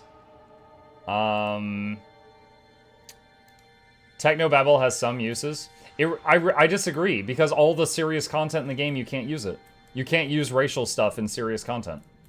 So in the stuff where you could use Technobabble, you could also use an EMP. I would say, rather than utility skills, a lot of these are useless. There's a lot of these here that have 0 uses in any game mode. So I would say half to 2/3 of them have no uses anywhere, of the pets. There is a handful of them that are, you know, quite niche, and they have uses.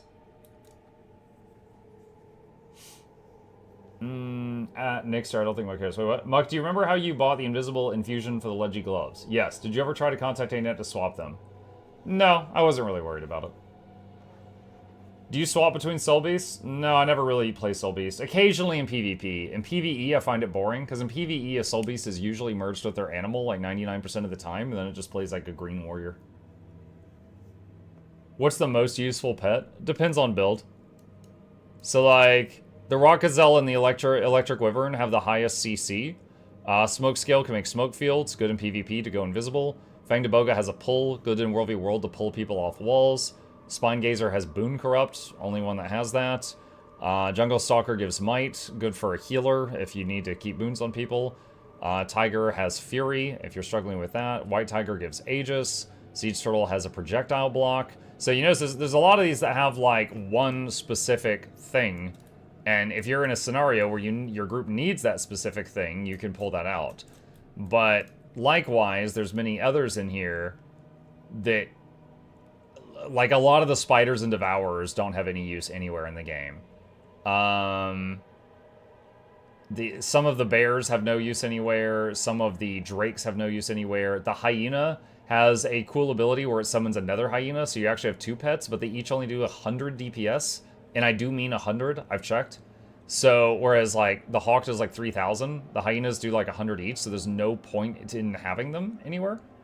And so on and so on.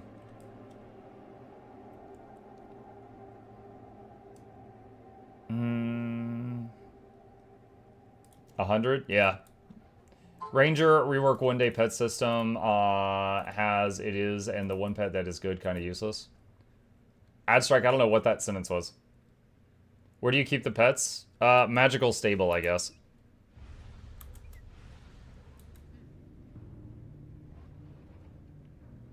What were the ones you didn't have? Those are from Guild Wars 1. There's 4 pets that are from Guild Wars 1. The Black Moa, which I have, the Black Widow Spider, the White Raven, and the Rainbow Jellyfish. Those are from the Hall of Monuments. So I could go into PvP and use those for balance reasons, but I can't, like, use them, not everywhere. They're mainly just reskins of others, so it's not like a power thing, it's just like a cosmetic thing.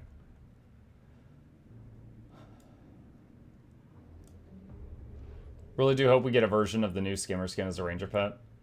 I wish they had dyeable mechs. I wish they had shrinkable mechs. Honestly, yeah, dude, EverQuest, my first MMO that I got into in like 2000, there was a spell in that game called Shrink and a spell called Grow, and you could cast them on any party members, And, like, for example, if someone played an ogre or a troll in the group, they didn't fit through some doors. If you were in a dungeon built by dwarves, you would have to cast Shrink on them, and then they would go down to, like, you know, human size. And you could, any party members that were too big and they were in the way, you could just shrink them. So that's racist? That is not racist. You are a later generation. I meant that the pet system is kind of useless. It has like 50 pets and half of them are useless. Yes, that is true. Our mounts get a stable, but the pets are stuck in a bag. It's a magic bag with a magic stable in the bag. It's a joke. I hope so.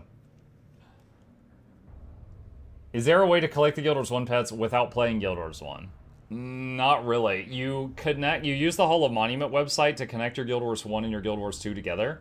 And then you have to get a certain number of achievements in Guild Wars 1. And then as you pass certain goals, you unlock things that are given to you in Guild Wars 2. Titles, cosmetics, ranger pets, things like that. Let me see. I think the Portal Tome.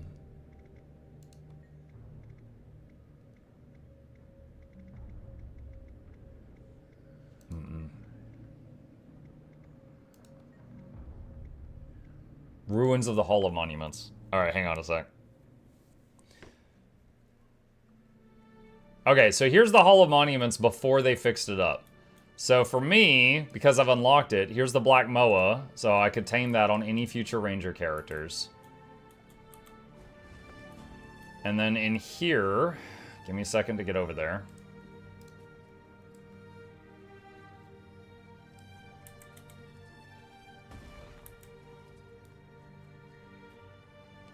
There's a historian guy in here. And he's a merchant. And he will sell you, well, it's free, but he's a merchant window, and you can get equipment from Guild Wars 1 from this guy, just for cosmetic stuff. For example, like Mesmer masks from the OG Mesmer masks. Prince What's-His-Butt's sword. Can get that. A handful of other stuff. There's another OG Mesmer mask. So a lot of this stuff is, you know, from Guild Wars 1, like box art and stuff like that. But you do achievements Guild Wars 1, and then this stuff shows up here on this merchant, and you could just grab it on any future characters you want. Now, I had, like, let's say half the achievements of Guild Wars 1, so I've got a handful of stuff there and one of the pets here, but I didn't get all of them done.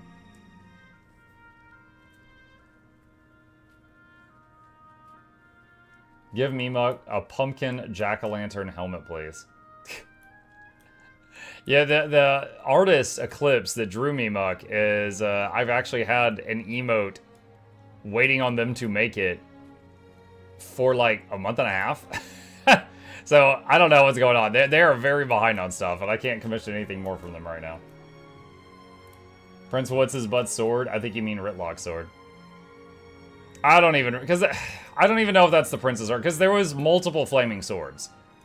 I don't know if that was the prince's, or if it was the king's, or what the deal was there. There was more than one flaming sword. I do know that Ritlock's was the prince's, because Logan has yelled at him about that multiple times in the books. But I don't know if the sword that you get is supposed to be the prince's or the king's, or what. Do you know when the Halloween event starts? Guessing in 22 minutes. What's the best crops to grow in the home instance? Fast farming could tell you that. Hang on. I don't know the answer, but I know where you can get the answer. This website here, if you search that, it should scan the price of all the crops and tell you. The King's Sword is the one from the Ascalonian Catacomb story. Swords have been on fire for centuries. Ritlock's sword is just another needle in the needle stack. Onion stonks on the rise. No, Ritlock's is his dad's sword, I'm pretty sure, so Hawthorne was the king's. Again, there was multiple... Okay, after Logan and Ritlock met, and they were on opposite sides of the war, Logan repeatedly told him, like, you know, I'll let you leave, but you're giving me back that sword. And Murloc's like, it's my sword, like a big baby. And they came to blows multiple times over that. And, yeah, Logan was like, that's the prince's. He said it in the, book a whole bunch. He said that's the prince's sword. Question, Muck. I made a Harbinger. I wanted to follow your Healbinger video. Oh, no. From a couple months ago. But I was looking through the skills and saw there wasn't much CC in the build.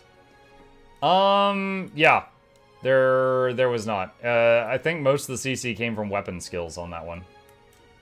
So, yeah, Healbinger is a fun little build that will work in, like, 95% of the content in the game, but in the last, like, really, really tough content, it's kind of a meme. Yeah, you can play it if you want to. What is the blue version of Ritlock Sword? I don't know that one. You can use the Meat Golem for CC. No, Healbinger is going to want to take the elite skill that throws the bottle that gives every boon in the game. Otherwise, there's not much point to bringing the Healbinger in the first place. What's good? How are you guys? What's up, Lucky?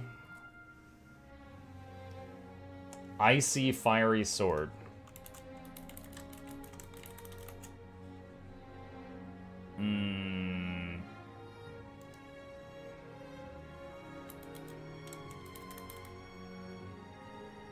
It's not Icy Fiery. I just searched. Drops from Claw of Jormag. Hang on.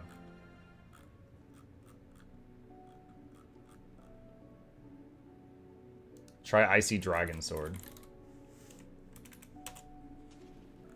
That's it. It's Icy Dragon Sword.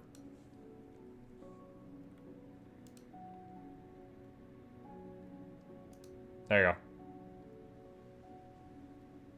Was originally named Jormag's Breath, and then it was changed in 2022 with the introduction of the Jormag's Breath legendary skin. They stole its name.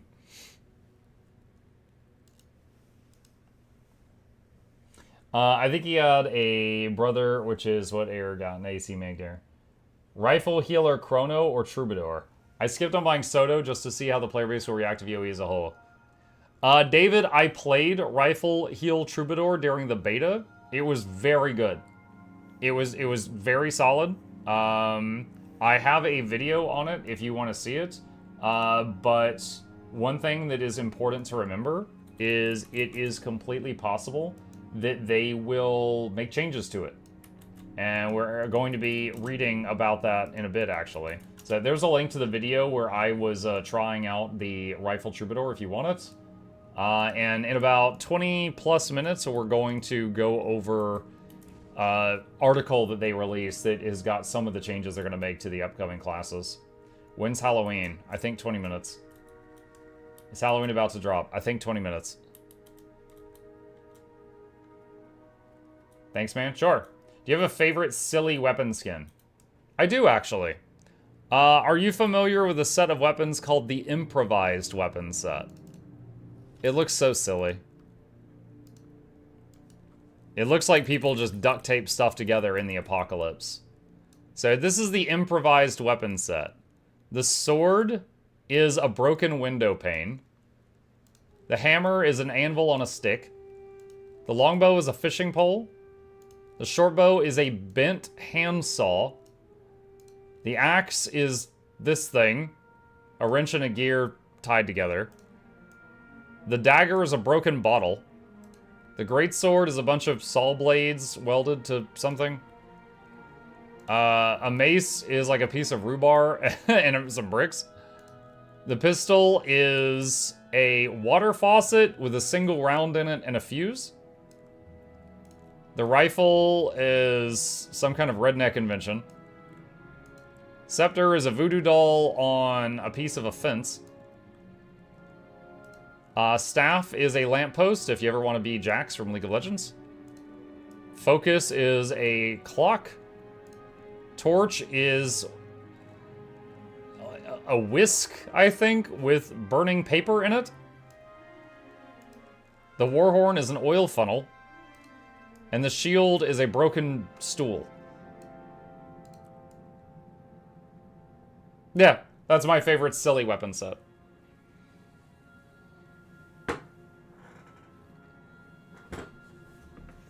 I like how creative they got with this set. I need those. How do we get them?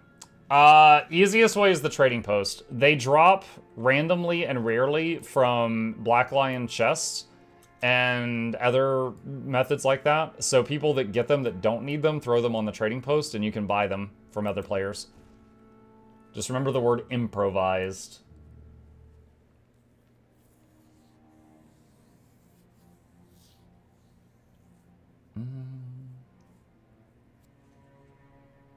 Let's see. I'm so sad. I just learned I have to do all the Soto story to unlock weapon proficiency. If you mean the... Okay, so weapon master training is just a few minutes in. Expanded weapon proficiency is farther into the Soto story. You can also get expanded weapon proficiency, I think, from World v World vendors? I'm pretty sure.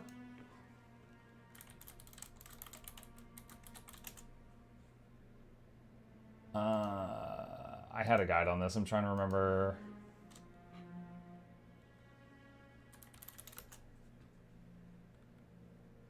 Oh, here we go. How to unlock new weapons in Soto. All right, this video is only a minute long. I think this shows the two methods that you can get them if you want it.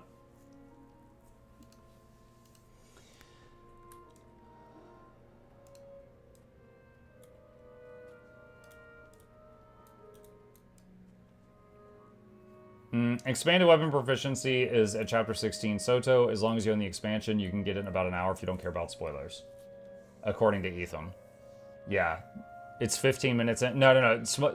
Correct clarification. The thing that is like 15 minutes into Soto is weapon master specialization. He's talking about expanded weapon proficiencies. Like for a ranger, weapon master training is like the ability to use a druid staff on Untamed. But the expanded weapon proficiencies gives ranger maces.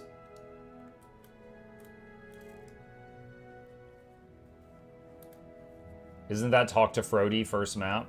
That's the weapon master thing, which is not what he's talking about.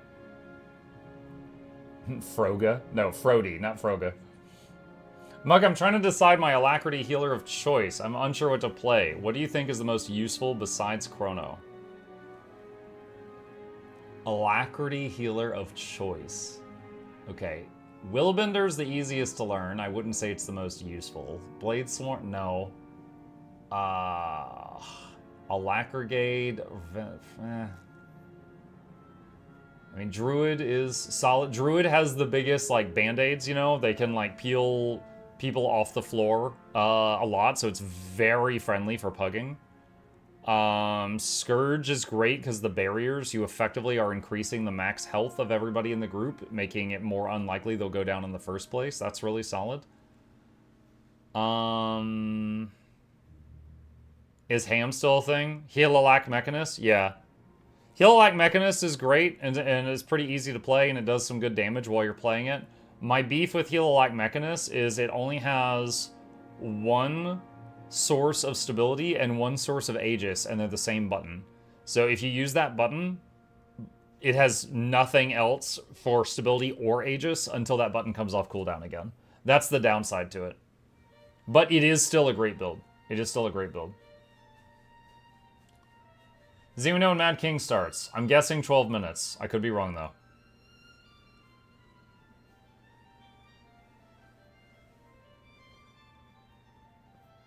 He got a epic clip out of Twisted Gallery. Dude, can I play that? Hold on a sec. Hold on. Give me a minute. Give me a minute. Dude, Twisted Gallery, that clip. Let me find it. I know I saved the thing because I showed it to a lot of people. All right. Hold on. I am sharing this, chat, because it's my stream and I do what I want. Okay, here we go. So, let me do this. All right, so the other day, we were playing a spooky game. Now, no, this is not a spooky scene. The goal in this is to look for anomalies. We're in this room and we're looking for something that's not supposed to be here. And if you have epilepsy, look away for a minute. Well, I mean, that's... Oh, it does something. Is it gonna kill me?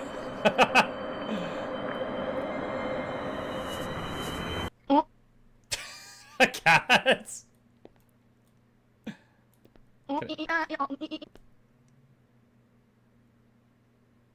Is it done?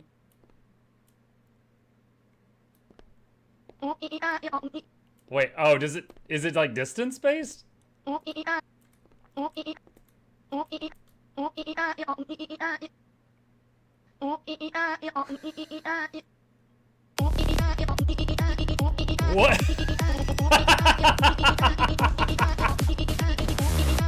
Oh my god!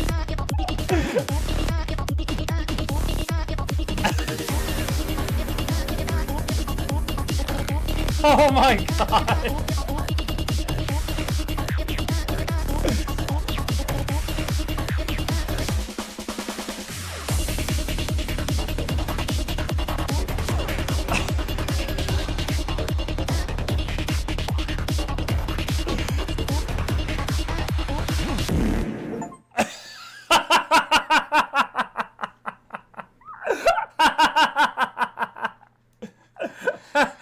Yeah, so that was it. That was, what game was that? That was a game called Twisted Gallery. The goal was to just go through here and look for anomalies, things that should not be here. It was listed as like a psychological horror. And then we found that. And then we found that. What was that music? Ooh, ee, ah, ee. Telling you, man, the scariest crap I've ever seen. Yep. What was the anomaly? The cat was the anomaly. It came out of hell and ooh, ee, ah, eat us. It's absolutely the highlight of that game.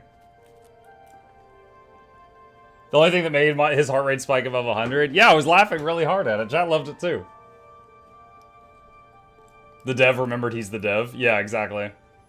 What was the game name? Hang on, I'll show it to you. Oh gosh, we've played so many games. There we go. Twisted Gallery. That was it. It took us 93 minutes. I think I beat it in 15 minutes, and I'm like, okay, let's do a second round through because there's a lot we didn't see. And then 93 minutes for the second win. It's a very short game. It's a couple of bucks. But that cat thing was in there. Duck Souls. Highlight of the week. Yeah. Mucky, please turn that into a short vid so I can add it to my Muck playlist. Your Muck playlist. I actually did throw it at Noxxi. I said, do something with this right when it happened. Write a 4-page long review on that game. 4-page long review. It would take longer to write the review than play the game. Is it too scary for kids? No. There's... No, it's not. It's not. The scariest thing is there's one anomaly that's like a spooky face is in the ceiling, like peeking through a vent.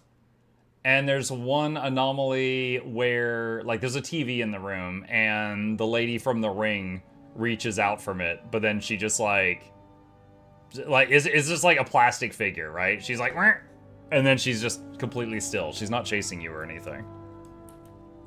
So no, as far as horror games go, that one, it'd probably be okay for kids. I would let my kid play it, I wouldn't care. The noose? Kid's not gonna know what a noose means. Let's see. Alright. 10 minutes till the potential patch. The weird cyberpunk game, will that game be in the Mukluk Plays channel? Yeah. Yeah.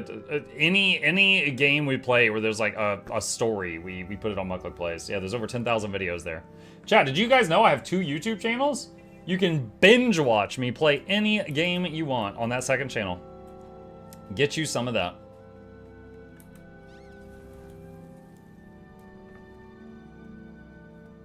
The game that you're talking about that was very cyberpunk and dystopian was Observer System Redux. I would say that is one of few games I've played this year where I would actually give it a 10 out of 10 for graphics. Like, visually, that game was stunning. However, Everything else that was happening was like an acid trip. I don't know where they came up with that stuff. Muck, say the long name. Michael Douglas, Bartholomew, Reginald Esquire the Fourth, this is Johnson Van Silvers the Third, welcomes UD viewer to the lab. Hope you enjoy your day. Entertainment is on the way. Crack the speakers, don't touch the speakers, giveaways every week. Please take a seat, but you're lonely near the edge. You have been long named. I died. I died for the name. Hey, look, it's the Tree of Birds. How are you today?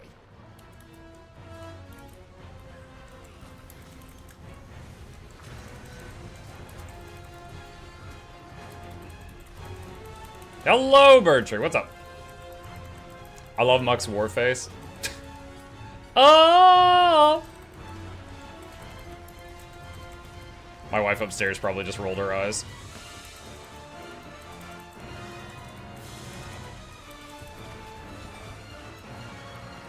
I'm gonna AoE Rose here.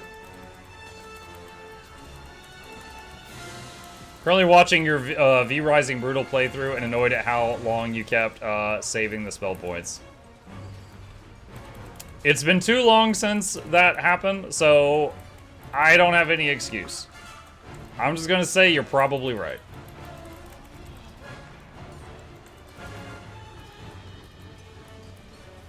Dude, yesterday I released my review of Silksong, and I said good things about it. I said it's a great game, obviously, but I also, had some negative stuff, and I talked about how, like, in my entire playthrough, 45 hours, I found one spell, and someone leaves a comment, and they're like, "That's not possible."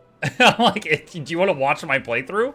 It's absolutely possible." I was like, "Look, it was a blind playthrough. I know there's other spells. I've seen them in clips, on like Twitter and stuff. I never found any of them." So, as one of my complaints was the lack of customization, because I found one spell and it was at the beginning of the game.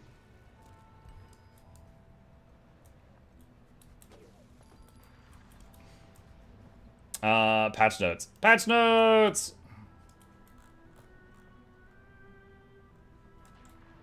Neat. Now, waiting a few minutes because there should still be a, Oh, I gotta open the chest. There should be a server restart thing soon.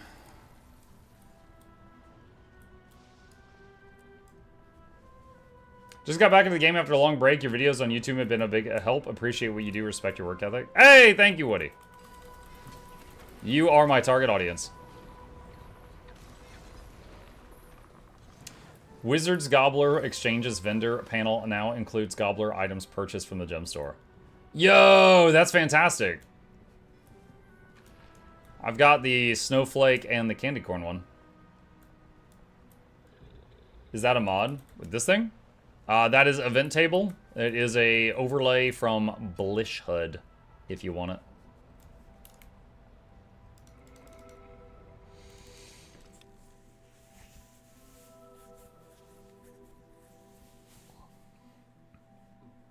What is the very first event you'll do when it goes live? The very first thing I'm gonna do is read patch notes to you guys for like an hour.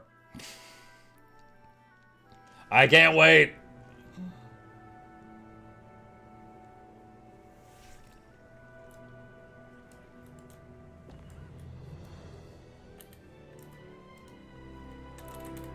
Story time with Muck. Yep. Clock Tower. You can do Clock Tower while I read notes.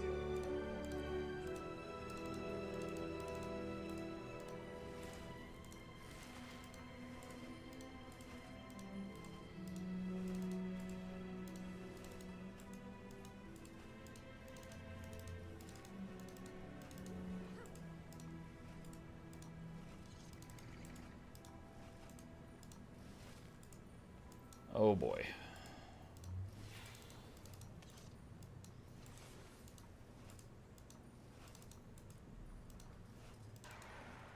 Do I need any recipes from here? I don't think so.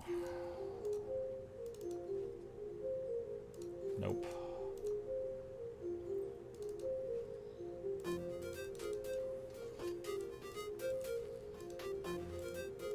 Alright. Mug, I have great news. I think I somehow managed to make your hat look like a mushroom. What? Why is that great news, Roxy?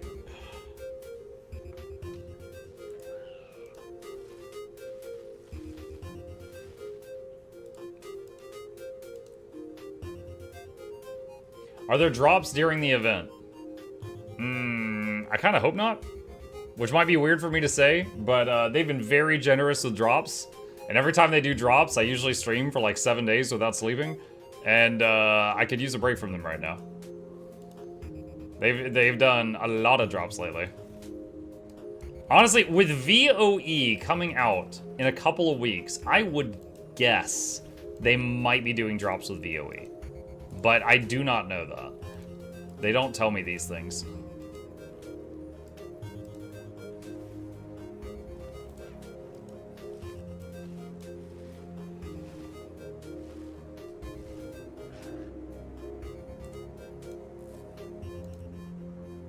Kinda wish the jewelry recipes from HOT could be sold to vendor at least, instead of having to throw it away each meta, because I have all the recipes.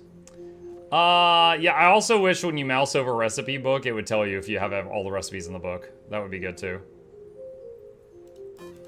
New build! Boop. Be right back.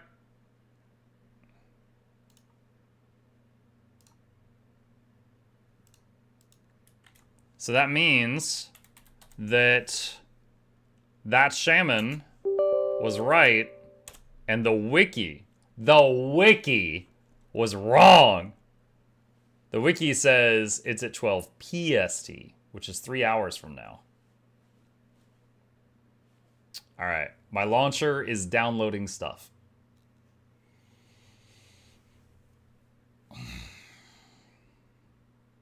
Any opportunities to be on the Twitch front page during VOE? None that have been offered to me, no. I would be singing from the rooftops if I had heard about that.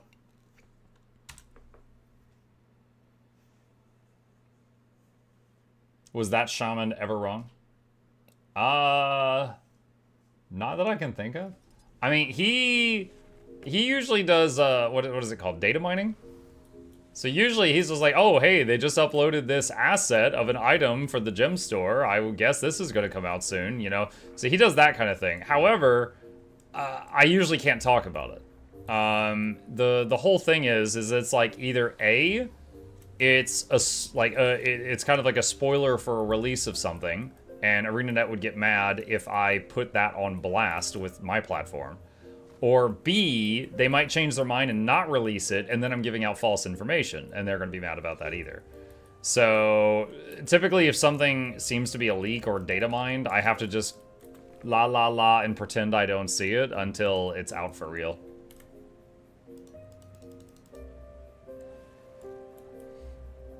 By the way, Mike, you're on the front page moment. Yeah, that happened once. Mikey had one job to shout when the festival comes online. I just logged in, Alpha Rider. Oh my gosh. The wiki was probably assuming that the Mad King event would start when the Fractal event stopped. The game says the Fractal event ends in 3 hours. Probably. Probably. Oh god, I just did 8 hours of drawing without saving. Oh my god, dude. When I'm typing in a document, I hit Control-S like every other sentence. Have any of y'all built that habit? Like every other sentence, you Control-S with your... with those two fingers. Like, yo, it's been too... I've been on this earth too many years, man. I do that constantly. I'll be in programs that don't even have a save function, and I'm hitting those buttons. Every third sentence is 2001. Yeah. College PTSD, yeah. Yup. Then do a quick save, then do a manual save before you quit the game. Yeah, after you see it autosave. Yes.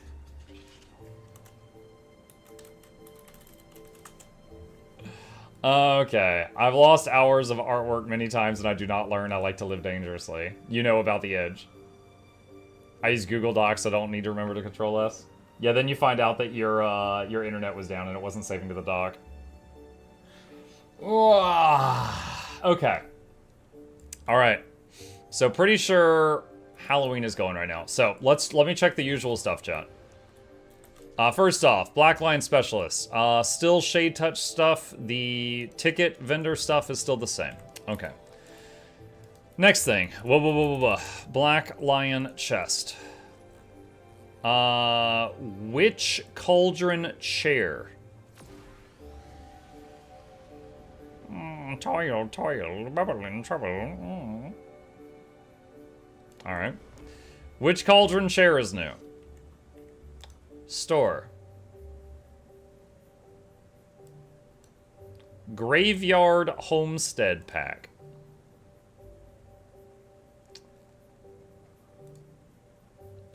You know, recently they sold a thing for homesteads and it had a little preview movie. I'm disappointed that this doesn't have a little preview movie.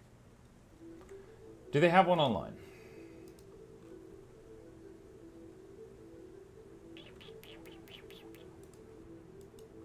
I'm looking for a blog post or something.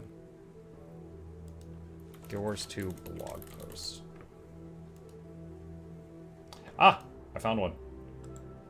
Get your homestead ready for Halloween with this new decoration pack.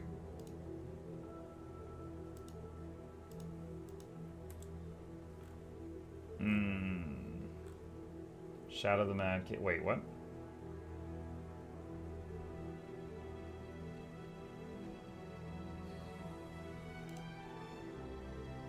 Wait, huh? What is this? Sorry, I'm a little confused because I'm skimming, right? I need to read this in detail. There's a blog post and it has this image. Now, usually when they do an image like this, it's for Twitch drops. However, I think they are simply, for the first time, doing an image like this for holiday stuff, not the Twitch drops, and it threw me off. So these are like the chained weapons, but they made the chains like magical. Okay, that's kind of cool. Alright, this is going to be a big news video, chat. Oh, have mercy. Okay. Alright, so close that. So we've got the release notes. We've got the thing for the Homestead Pack. And... oh, here's the witch chair. Someone asked. That's apparently the witch chair. No muckets drops, prepare to not sleep. No! Hold on. You're scaring me. Control F drops. You didn't find anything. Shut up. Alright. Hang on a sec. Why do you not want to... Look, look, look. I know it's weird, but it's like... basically, drops, for me, it's great business, right? It usually means that on those days, like, I'm gonna make... it's gonna be like 20x viewers. Which is also more revenue, right? And... so typically, I'm very much encouraged to stream for like 5 days straight without sleeping whenever they do drops. And I'm like, dude, I just don't have the energy right now. Just give me a few more weeks to recover from the last time. And then we can do that again. That's it. That's it. Green screen's breaking a little bit. Okay. 20x. Dude, you know what? Hold on. I'll prove it to you. One sec. When was the last time we had drops, chat? When was the last time we had drops? Hold on. If I go to my overview, I should be able to find it. Okay, here we go. September 16th, it looks like. Okay. One sec. Hold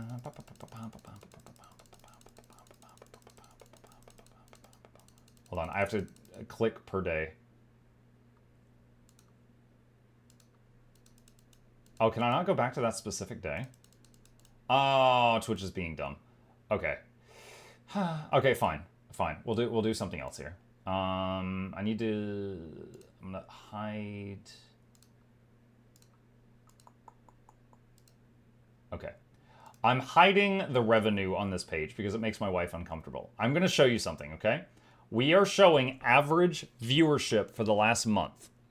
Okay? These are my normal days down here. This is the first day of drops. This is the second, third, fourth, fifth, sixth day of drops. And then drops ended. And then Guild Wars Tuesday. Okay?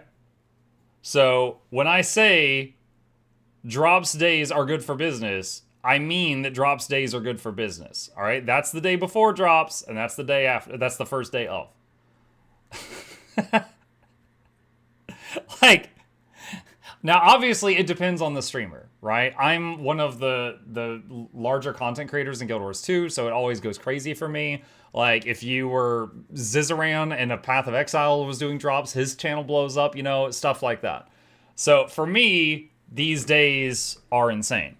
Now, getting 20 times viewers does not always mean you're getting 20 times revenue, but it's usually close. There is correlation.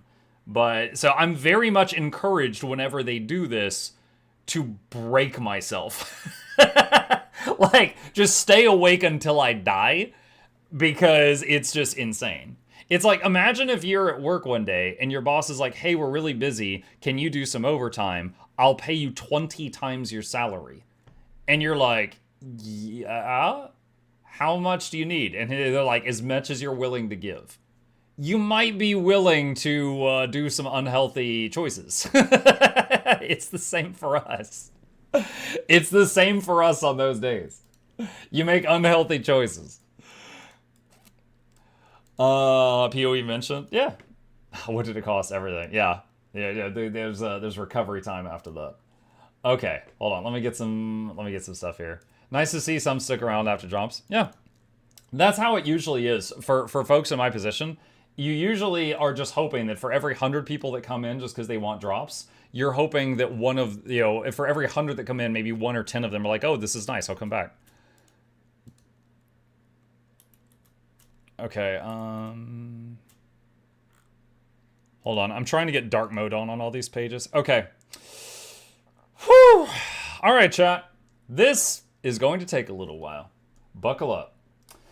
All right, Guild Wars 2 gamers, hello. Today is Tuesday, October 7th, and we've got some Guild Wars 2 news. This is possibly going to be a long video. There will be timestamps for each of the things that we are going to cover. The TLDR is there as a patch today. The Halloween event starts today. There's some new items added to the game today I'm going to go over. And also, Guild Wars 2 did an article with PC Gamer with talking about the changes they're going to make to the upcoming Elite specialization. So if you only care about some of these things, look for the timestamp for the things that you care about. All right, going through it in some kind of order. First off, October 7th release notes. That's today. This patch just came out. Note to users of third-party programs, all your add-ons might have broken. Maybe. Halloween. Once again, the gates of the Mad Realm have opened, and Kryta's most infamous monarch, Mad King Thorn, has returned to hold court in Lion's Arch. Loyal vassals of the king are strongly encouraged to enjoy the festivities. Meet the denizens of the Mad Realm in events across Kryta, tour the Mad Realm itself in the Mad King's Labyrinth and Fearsome Clock Tower. Compete with your fellow mortals in Lunatic Inquisition, Reaper's Rumble, and the Mad King's Raceway. Attend to the king's whims in his notorious pastime of Mad King Says, or match wits and blades against royalty in Ascent to Madness. Switch scenes? Oh, apologize for that. There we go. The Lion's Arch Captain's Council, sorry, first day streaming. The Lion's Arch Captain's Council wishes to remind citizens that they are not affiliated with the Crichton monarchy and cannot guarantee the safety of any person who chooses to dabble in dangerous realms, mad or otherwise. All right, the annual Halloween Rituals meta achievement. Now I'm going to pause there real quick. If any of you are completely new to Halloween in this game and you want a general guide with like an overview of this stuff, I have a guide to that. I'll link in the, I'll pin a comment down below with it, or it'll be in the description with a festival guide for this. The annual Halloween Rituals meta achievement has been updated with fashionable new reward, the Lunatic Jester's Trousers. Earn this comical new armor piece by completing a variety of Halloween activities and show your allegiance to the Mad King's court with pride. Last year's meta achievement reward, the Clawing Shadow Plate, can now be purchased from Halloween vendors.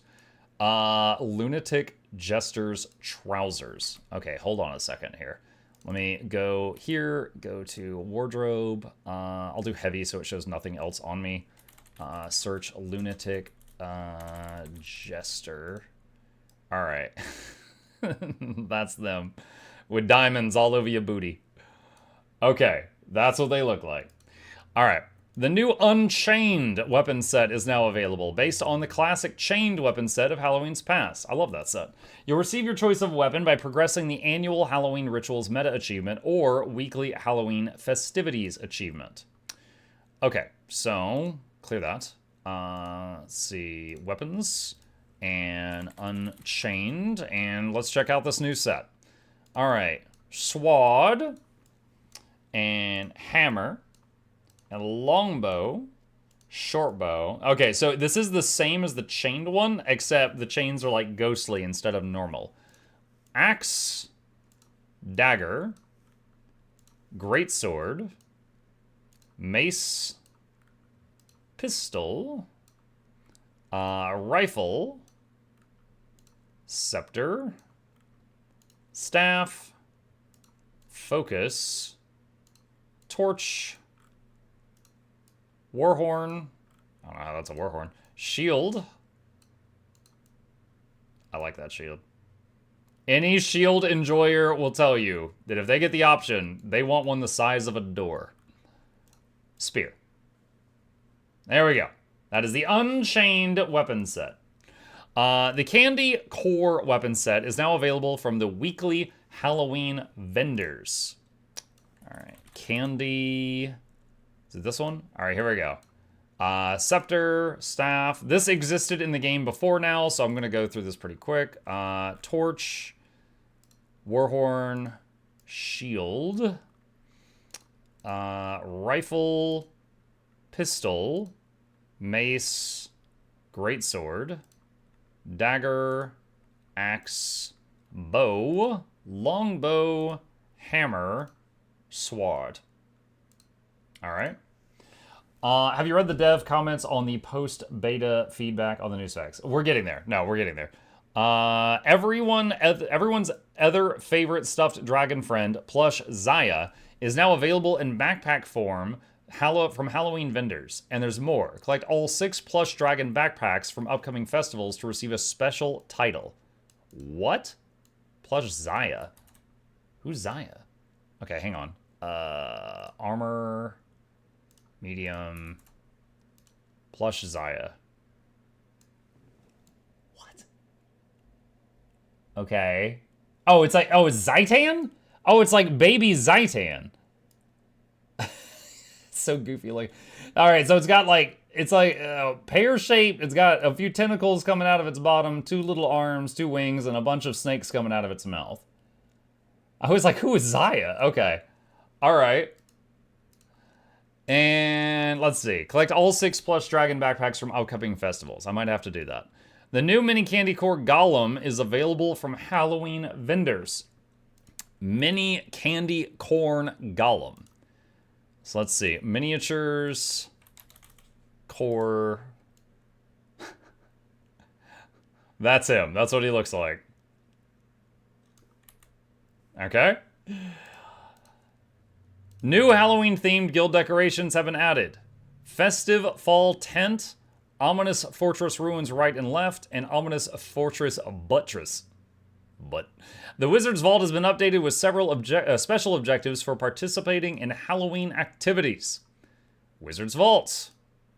And here you can see them. You can pause this if you want to read these. Okay. The chained weapon set has been updated to include the new chained spear. Yes, when the chained weapon set came out, Janthier Wilds had not given everybody land spears yet. So that's been changed.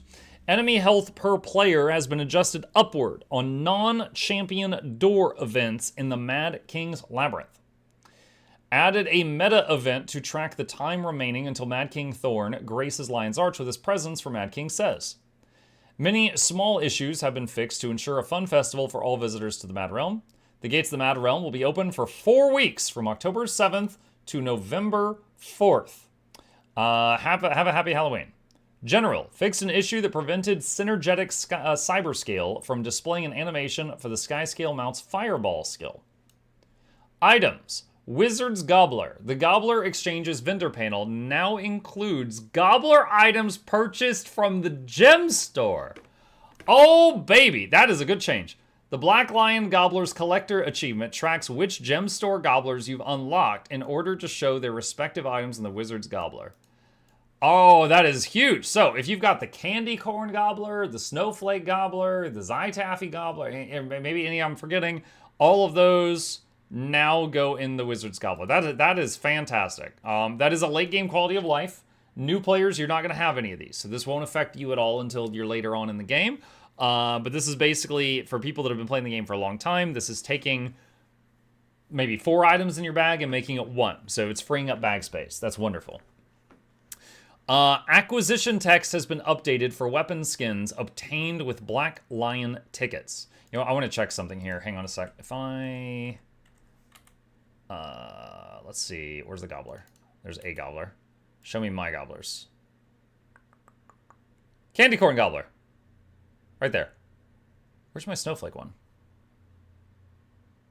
I might need to go log onto my character that has the Zytaffy gobbler and the snowflake gobbler to get this to recognize that I have it.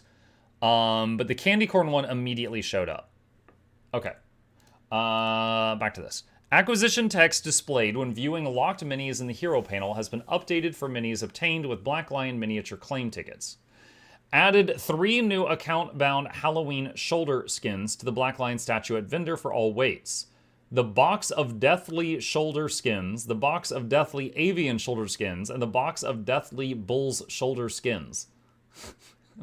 What? Hold on. Okay. Let's see. Permanent bank access, medium. I'll do it on heavy so all my other stuff is hidden. Deathly. Okay. Avian. Okay, so it's like bird skulls. Bull skulls. And Deathly is human skulls.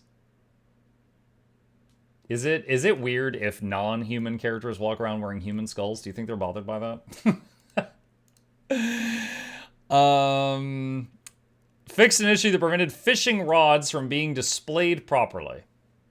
Okay, so I don't really fish in this game, but I've heard people mention it. Thank you, Grim, for the Prime. Appreciate you. I believe the issue was... if you had certain fishing rod skins from the gem store, they were not always displaying when you would fish in-game. And I believe that is the issue that they were tackling there. I've heard people talk about it, but I haven't seen it firsthand. Okay, so those are the patch notes from today. Now, there is a blog post called Shadow of the Mad King is now live. There is a little video here. Hang on just a second.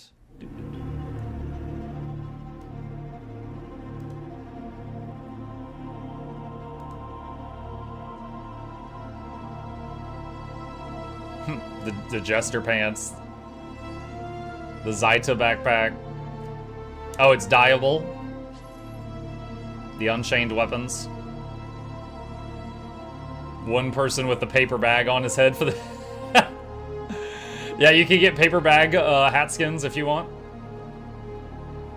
When does it begin? It already started.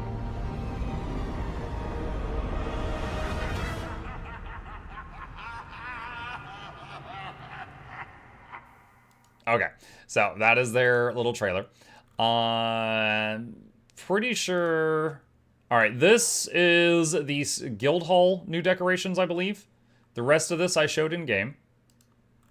And I don't think I need to read all this word for word, because this is basically the same thing. Yeah, this is basically just a blog post version of a plug for the event, which we just went over in the release notes. Once again, I'll have links for all of this in the description and a pinned comment if you want to skip to that. Next thing, get your homestead ready for Halloween with a new decoration pack. So, if we go in-game and we go to the Black Lion Trading Store, there is one new thing on there called the Graveyard Homestead Pack.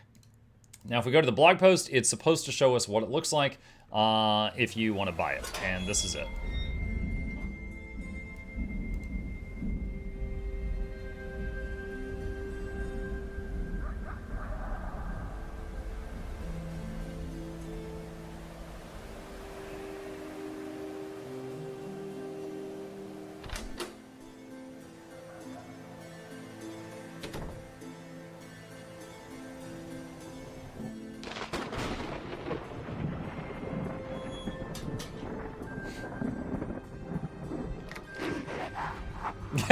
He comes out in the Mad King's outfit.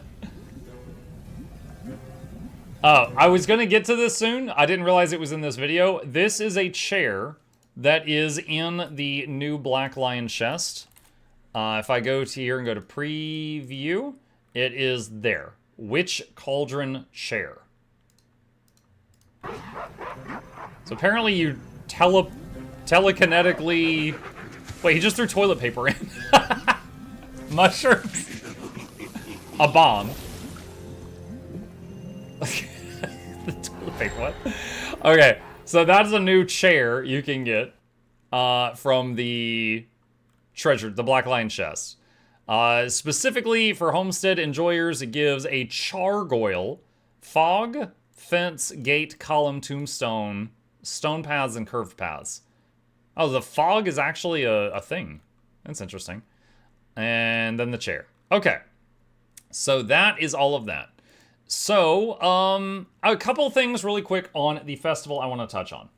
So, Guild Wars 2 Halloween event. There's one event in it that is more popular than any other, and that is the Labyrinth. The Labyrinth, if you'll stick with me, newcomers, for just a second, I'm just going to show you a very basic thing here. Wait, why is this not working? There, wow, I had to click that a bunch of times, getting some lag. Okay, so let's go to Lion's Arch. I'm going to show the Labyrinth for just a moment, just enough to try to make it really easy for new players to kind of know what's going on. So throughout the game, there are candy corn icons on the map. Those are often Halloween vendors. Let me crank up my graphics here to render more people. All right, and there's like a whole bunch of stuff here. These doors lead into the event. These doors are around the world right now. You can go to all of the different stuff here. We're gonna go to the Labyrinth, and it will zone us into one of the labyrinths, okay? Now, the Labyrinth is what it sounds like. It looks like a labyrinth from above. And if I hit M, you can see that's right there. It's not terribly complicated, but basically there's a path around the outside and then there's a central area. What groups will often do with this is they'll get a big group, and if you're near the front of the group, your goal is not to kill things. Your goal is to just hit them one time. So, and you want to have auto loot for this. But you're running through and you're tapping things. And there's a whole group of people, maybe 20, 30, 40, 50 people, and they're all going around in large circles and killing stuff. And the goal is that everyone gets to hit the mobs so that they all get credit for it. So that's why the people at the back of the line are making sure to finish everything off. The people at the front of the line are tapping everything. So your goal is, you might want to lower your damage. You put on different gear, take off gear, and just streak your way through here, whatever. And just tap as many things as you can. Weapons like the Thief Shortbow with its bouncing projectiles, things like that, are really good for this. Engineer just waving a flamethrower around, stuff like that. Now, there is one thing in here you should know about, which is the doors. If you interact with a door, it will spawn something. Maybe a group of mobs, maybe a boss. Very often, you will join groups for the Labyrinth, and they will either say no doors or yes doors. So if you do not want to troll your groups, pick one that you want. If you join a group that says no doors, don't touch the freaking doors. If you join a group that says doors, touch the freaking doors. That's it. That's all I am trying to impress upon you. So if you notice this, the patch has been live 27 minutes, and look how many labyrinths are currently open right now. People love this thing. And the reason is you get a lot of money per hour by doing this. Also, it's a lot of XP, and you can bring low-level characters in here. So you can power level low-level characters while doing this and be getting money, get your magic find up, stuff like that. What are you basically farming? You're farming trick-or-treat bags. You can either sell them unopened on the TP, or you can open them and it's gambling, because you might get infusions, you might not. Okay, so that's the really dirty basics of how this works. That's the Labyrinth farm. The most popular activity. There is, of course, the many other things like the clock tower, jumping puzzle, and stuff like that people enjoy. Guys, look at me, I'm so curvy! That was a patron. Hello, curvy patron. And now we're off to the next thing. So, the last thing to go over, which is going to be a lengthy one, is Guild Wars 2's exclusive ArenaNet breaks down the changes coming to all 9 new elite specs in the new expansion, the next expansion. So this is a article on PCGamer.com. One of the devs at ArenaNet did a interview with them and gave them that sweet, sweet information that we crave. And essentially, we recently had a beta event where we got to try out the Ritualist, the Troubadour, and all the other new Elite specs coming out. And in this article, they gave us some nuggets of information on what they are going to do to change these classes after they got the results of the beta. As an example, Amalgam was doing stupid damage. I would imagine that they're going to nerf that. Let's find out what they're doing. I have not read this yet. Okay. For the first time since switching to an annual expansion cycle, Guild Wars 2's next release will introduce a new set of elite specs for each of the game's 9 classes, or professions as they're called in-game. Elite specs are a pretty big deal, making fundamental changes to how a profession plays. New traits, utility skills, and an overhaul of the base profession mechanic means entire new builds for players to try. We definitely figured out that we wanted to do elite specs pretty early, says Cal Cohen, senior game designer for Guild Wars 2, in an interview with PC Gamer. Previous annual expansions have focused on adding new weapon options for each profession, which Cohen notes are a lot more specific in what they can do for a profession's kit.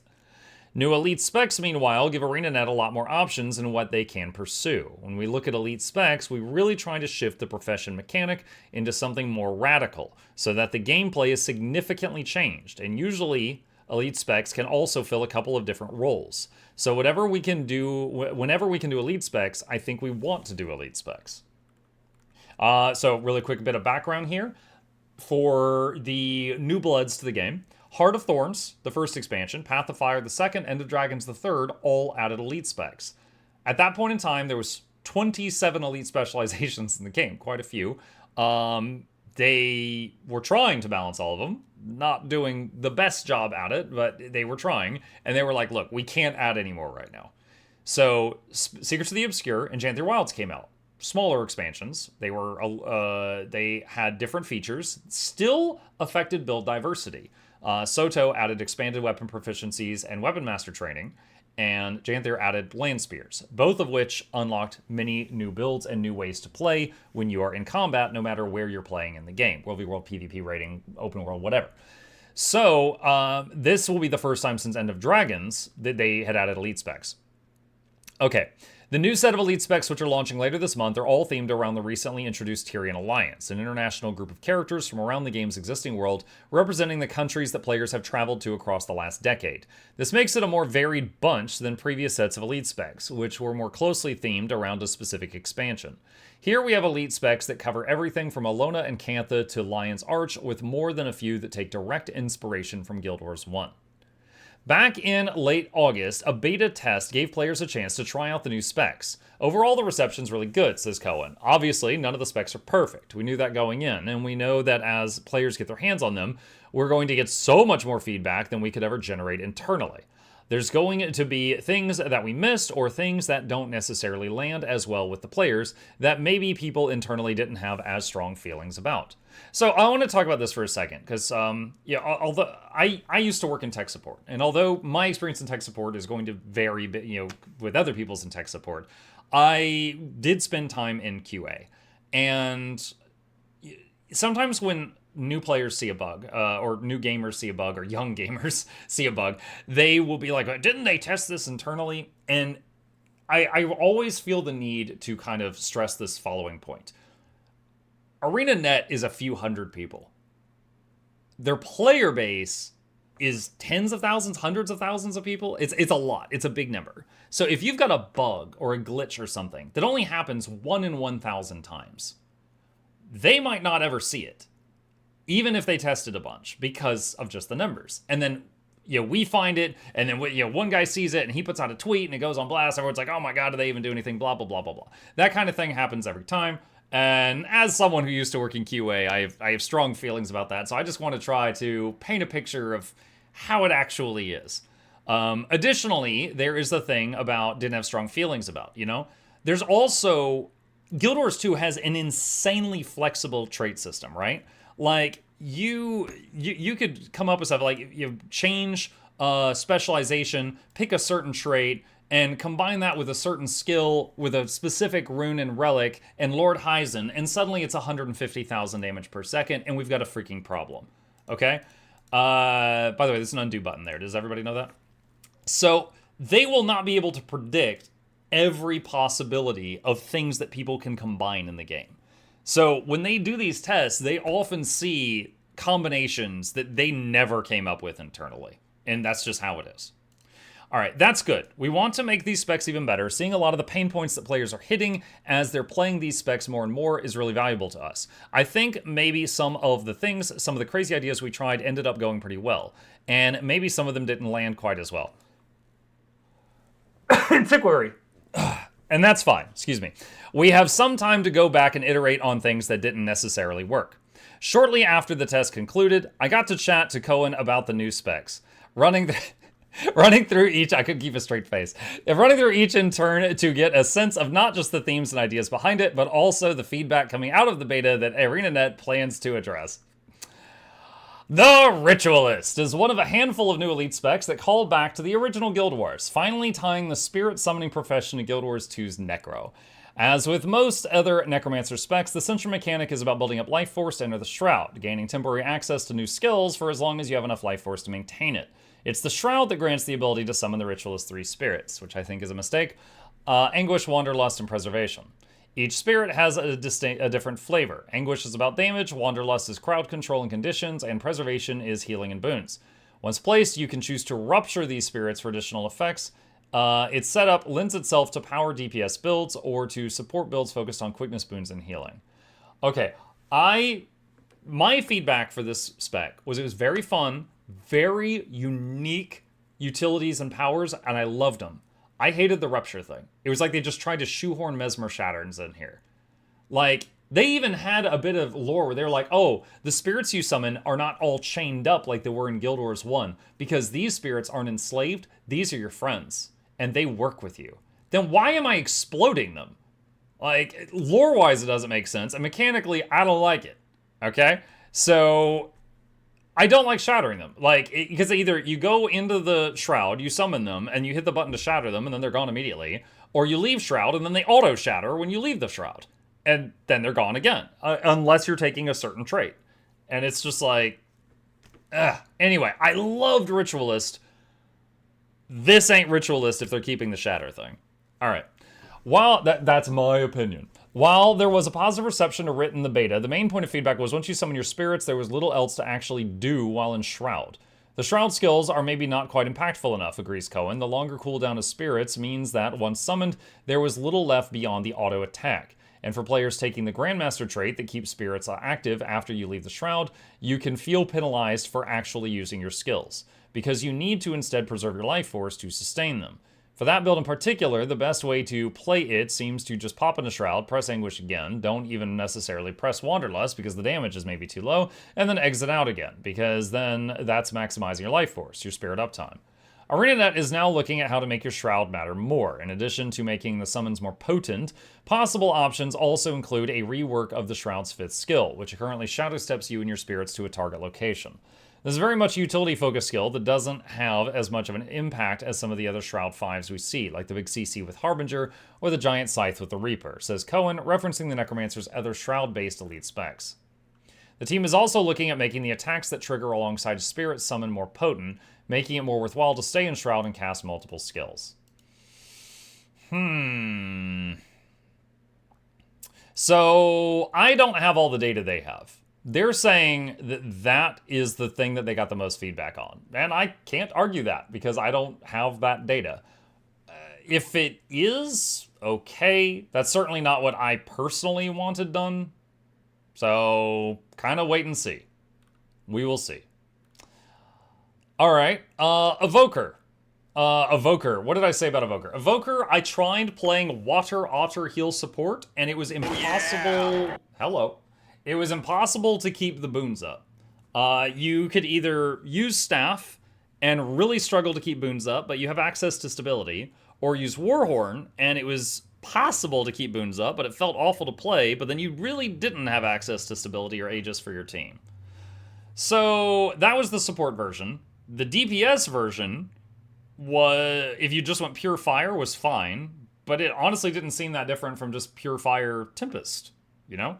It was just a different version of it. But let's see what they're doing. Where most daily builds are about jumping around the profession's 4 elemental attunements, making use of the separate weapon skills that each one offers, Evoker is more about picking your lane. Here you choose a specific element as your focus and get a matching familiar which follows you around, helping out in combat and providing benefits for prioritizing your elemental specialty in combat. ArenaNet's design goal for Evoker, then, is to create 4 viable builds, one for each of the familiars. Fire is your conditioned DPS build, summons a Fox familiar. Air is power DPS and summons a Hare. Water is healing, grants an Otter. And Earth is all about hanging out with a Toad, and also CC and protection. Hanging out with a Toad, marking it as more of a PvP option. Evoker's upcoming changes. Thematically, it's one of my favorite new specs, but in the beta, not all of the attunements landed as well as they could have, particularly on the support side. ArenaNet struggled with trying to do too many things in the Evoker trait line. The initial idea was that certain traits would be stronger with specific elements, but ultimately there wasn't enough room within the trait system to support this. We ran into the problem where we ran out of space in the trait line to actually flesh out all the builds, or where there's only one set of traits that each of these builds could take. It ended up not actually being interesting gameplay-wise, even if the theory was cool. Cohen expects that reworking the traits will open up space for more variety. We're probably expecting a lot more generic or a lot more of the dual-type traits, where it's a trait that's good for fire and air. Those are going to be the main DPS elements, so we're going to blend those together for sure. That's going to open up a lot more space in the trait line to add a lot more support boons, because that's the big flaw in the beta of all the support builds for Evokers. They just didn't have access to enough boons to their allies. Yes! It makes me happy that they were recognizing that. Okay, if they heard my feedback. Another thing Cohen calls out is moving the boon generation of the Familiar's Blessing Grandmaster trait down to Master tier, meaning support players also have the option of picking the Grandmaster trait that locks you into your chosen element in exchange for significant cooldown reductions, while still having access to Alacrity. That could be cool. So, you guys, a lot of the people playing Evoker were trying out just pure fire. So the idea here would be imagine pure water, which would be crazy healing numbers. Just number-wise, the healing output, the heal per second, would be among the highest in the game, if it can keep all the boons up. And that's the big thing. That is the really big thing, because right now your average support elementalist has to swap to fire and do fire combos to do might on the team. They have to swap to earth to give prot to the team, and they swap to air to do swiftness on the team, and water to keep regen on the team, and then fury and a couple of the others are in some like mixed areas. So if they can get the boons and go pure water, that could be really fun. I would be interested in trying that out, and I don't have a great track record with elementalists. So my feedback kind of ended here, but this is a very interesting idea. ArenaNet is also looking at allowing the familiar skill to auto-cast, which was another big point of feedback. It's definitely a priority, because if you're playing very quickly, it's frustrating to use my weapon skills, press F5, use my weapon skills, press F5. It's a really weird key binding. We want to make sure the basic skills, the one that you always want to fire off, are given the opportunity to enable auto attack. Nice! That's good too. Yeah, it's true. Like, I would say there might be moments where I would hesitate to use the empowered version of the familiar skill, but the baby version of it, you kind of wanted it to just fire constantly every single time it popped up. And yeah, it was similar to Berserking, where it's like, you're like 1 F1, 2 F1, 3 F1, F1, F1, just constantly. Troubadour. Illusions are out, instruments are in. Oh, they're illusions of instruments, shut up. The Troubadour gives Mesmer a new bardic theme, playing instruments and reciting poems in order to deal damage and support allies, instead of generating and shattering clones. You build notes and use them to spawn spectral instruments, a lute that does power damage, a flute that does conditions, a drum that dazes and stuns, and a harp that heals allies. How long each instrument lasts will depend on how many notes you generated before it was summoned. Each instrument has a corresponding tail, a utility skill that grants extra effects if it is used while its paired instrument is playing. Recite the Tale of the Honorable Rogue, for instance. You cleanse movement and pairing conditions for yourself and allies. Do it while the drums are playing, though, and you'll also grant everyone super speed for a few seconds. Troubadour changes. Much like Ellie, there's a strong thematic through line in the Mesmer's new elite spec, one that feels particularly cohesive thanks to the obvious interactions between professions, skills, and utilities. If anything, though, players wanted that theme to be more present in gameplay, its spectral instruments making themselves more known. We just want to make sure that the gameplay around the instruments feels good, says Cohen, suggesting more tuning is planned. So I played the Troubadour support build, and it was really good. It was very good. I basically did support Troubadour with a rifle, and I supported some groups. It was solid. The barrier output was much higher than I expected. Whereas a Scourge constantly gives you small amounts of barrier, the Troubadour is just like every 10 or 20 seconds, it just gives you just a truckload of barrier, and then goes back to healing and boons, and then truckload of barrier again after a time. It was very, very solid. I will say, though, it felt to me exactly like playing every other Mesmer. You build up the pink dots, and then you shatter them. You build up the pink dots, then you shatter them. It felt exactly like every other one. So I don't know if they're trying to change that or if they care about that, but that was my feedback. Similarly to Evoker, Troubadour's balance changes are going to be focused on the Spec's trait lines. In the beta, plenty of traits mapped directly to specific instruments. A lute that increases damage, a flute trait that applies on extra condition. Trying to do too many things in the trait line muddies what it can actually do in terms of real build, says Cohen. Our support build is maybe too linear or not interesting enough because our choices are very spread out. Right now, too much of the trait section is predefined by the build you're trying to take, resulting in obvious picks that feel necessary to take. That taking up a lot of space in this trait line could have otherwise been spent fleshing out different ways for the support build to do things, or really hammering into the iconic moments of the Troubadour. Okay, so this is very vague, so I'm not sure exactly what they're doing, but they're messing with the traits, apparently, is the all we're going to get there for today. Okay. Gale Shot. It's finally happened. The Ranger has an elite spec that focuses on the range part. Oh my god, this makes me so mad if people say this. I get it. I get the joke. It's like saying that Guild Wars 2 doesn't have Guild Wars. I get the joke. But a Ranger is someone that protects a range of land. Like in real life, we have forest rangers and park rangers. They're not all specialists with compound bows. Some of them are, but that's irrelevant. Anyway, okay, I've had my rant. As we were looking at elite specs, building the elite specs, it was like, what is Ranger actually lacking? And it is actually lacking that true ranged elite spec, says Cohen. Gale Shot is the answer. It gives Rangers a Cyclone bow. We already had 2 bows, and we already had a marksmanship elite spec. Which, when activated, replaces your equipped weapon with a new set of weapon skills. The skills cost arrows, which replenish over time, a bit like Thief Initiative, and by spending arrows, you build up towards Hawkeye, a special attack that fires off a hail of arrows toward multiple enemies.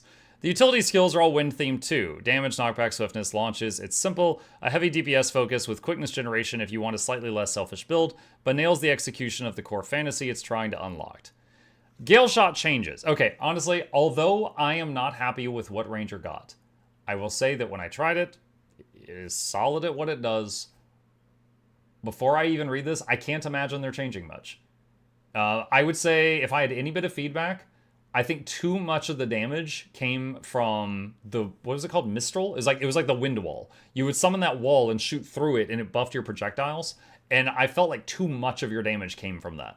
So despite the fact that you're playing a build that should allow for the highest amount of mobility, it would tie you in place because you had to summon the wall and then shoot through the thing. And then also, you wanted to only use projectile weapons because of this wall thing. Which means, despite the fact that you now have a baked-in ranged weapon, this didn't free you up to take melee. You needed to bring triple range. You needed to bring the airbow and the longbow and throwing axes. All of them. Because you had to maximize on using that wall. Okay, let's see what they say. I think Gale Shot was among the best received of the elite specs during the beta, and certainly the one I had the most fun with. ANET seems pleased with the reception. We didn't try to do anything too crazy with the spec. We had a great idea, strong theme, and the execution was just really done really well. It feels like Gale Shot landed the closest to what its final form will be. Rather than any big feedback points, the focus is now on refining what's there. We have a handful of polish items, just small notes here and there. This skill needs a little bit more range, or some traits that could use it be a little more interesting. Okay, so it's not going to change a lot. Antiquary. What if the thief could summon the power of rats? That is the somewhat unusual theme of the Antiquary, an elite spec that gives you a little scrit buddy who helps enable your treasure hunting fantasies, stealing and deploying artifacts on the battlefield. I think our feedback thread on the forums was like about half of it was before the beta even started. I think it was more than any of the other specs. Why is this? In part, it's because Thief players are the most likely to be the edgelord PvP crowd cool stealth assassins who have no time for silly little rat pals. I'm a thief main and I'm allowed to say this. It's because it doesn't make any damn sense. Thematically then, Antiquary had an extreme love it or hate it reaction from players, both memes and complaints generated in equal measure. It's also one of the more experimental specs, with an element of randomness built into its design. The usual steal mechanic is replaced by Scrit Swipe, which, that is not what it was called, which randomly awards 2 artifacts you can pick between from a pool of 8. The utility skills, too, can be activated while still on cooldown, but with a chance to backfire with a negative effect if you risk it. Antiquary's changes. The diverse range of opinions on its theme aside, a lot of the feedback from the beta, and this reflects on my own experience, is that the randomness leads to situations where you're forced to play the UI instead of the game. On stealing artifacts, you've got to take time to process what they are, what they do, and how to best use them. The lack of consistent results makes it hard to build up muscle memory as you play. We definitely want to make the trait that guarantees an offensive relic and a defensive relic baseline with the spec, says Cohen. In the beta, the split deck trait made it so that instead of picking from 2 relics from the entire pool of 8, one would always come from the pool of 4 offensive and the other from the pool of 4 defensive. In the full release, this will now be default behavior. Okay, that's good. We don't want those moments where you need a DPS skill and you drew 2 off defensive artifacts, or you need that big defensive moment and, oh, sorry, you got really unlucky and didn't get what you're looking for. So that's going to be that extra layer of mitigation just built into the spec. I think that's going to help a lot. Yeah, y'all know my opinions on Antiquary. I won't dwell on that. All right. Next up, Amalgam. All right, I'm guessing they're not going to change much on Amalgam mechanically. I think they're just going to nerf the damage. Because mechanically, I was fine with everything it did. But damage-wise, it was stupid. It was like 50, 60k, and I have no idea what I'm doing. It was absolutely busted. All right, perhaps the most comic book coded of the new elite specs, the Amalgams create a symbiotic bond with a metallic ooze, using it as a sort of defensive slime suit that can also turn into a comedically giant sword. Instead of the standard tool belt that gives skills based on your equipped utilities, you pick 3 out of a choice of 7 protocols, each offering various defensive and offensive effects, as well as additional bonuses when you enter an evolved state. Offensive protocol Obliterate, for instance, gives you the aforementioned giant sword, cleaving and bleeding enemies, and if you evolve while the skill is slotted, you gain 10 stacks of the might boon, as well as 8 seconds of improved power and condition damage. Much like Gale Shot then, it feels focused, a strong DPS spec with defensive options that feel well suited to competitive modes. That doesn't mean that ArenaNet isn't trying some new things though. For instance, defensive protocol Thorns introduces a version of the old retaliation boon named Thorns that damages enemies that hits you, this time with an internal cooldown, so as Cohen puts it, it's not going to one-shot the whole Zerg in a 1v world. Amalgam's changes. As a DPS spec, Amalgam significantly overperformed, topping the DPS benchmark leaderboard by some margin. Unsurprisingly then, you can expect nerfs to its damage output, but otherwise ArenaNet seems happy with how the spec landed. It's useful data for us to see how far above or below our target these specs land, but it's not bad, says Cohen. Players are like, oh, the damage is too low on Ritualist, which is probably true, but that doesn't make the spec bad. We're more concerned if the gameplay of the spec doesn't feel great, which we talked about with Ritualist, where, okay, the Shroud needs to be more impactful. That was not the complaint. But the damage numbers at the end of the day will bring them up or will bring them down. At that sense, Amalgam seems like a success. Obviously, it's overtuned in terms of power level, but we saw a lot of really strong reception. It's one of the specs that got the most gameplay during the beta because the players are pretty excited. Really strong theme again, this mercurial mold, the shape-shifting metal. Really awesome idea. You can make a giant sword, and it's too big, and it clips through the ground, and we need to shrink it a bit. There's a lot of really cool stuff going on with the spec, and I think players really responded to it very strongly. Ah, they're nerfing your sword size. That said, ArenaNet is looking at the trait that lets you share evolved bonuses to other players. There's a few things that are maybe a bit too powerful to share. Quickness and alacrity. We tried a lot of exciting ideas here. We might need to kind of rein in some of those. It's possible then that Amalgam won't retain the ability to grant both quickness and alacrity boons at the same time. Called it. Something ArenaNet has historically been against. We're still thinking about it, but I'm not sure that one's ever going to make it to launch. It's got a chance, but it might not have the best chance. That would be fair. I mean, if the Amalgam was able to provide the whole group quickness and alacrity and no one else could, it would be the return of Chrono Jail, but it would be Ooze Jail. All right. Conduit. Oh, my throat is losing its voice. Conduit. As with other Revenant Elite specs, Conduit focuses on channeling a specific character with the game's lore. Okay, I think the main complaint with Conduit is it just felt weak. Like, it just felt lesser than all of its counterparts. I am not a Revenant main. I tried it and was not able to get good results. And so, that was just me. But I recognize that I'm not like a pro Rev player. But from what I saw from other people, that seemed to be what I was seeing.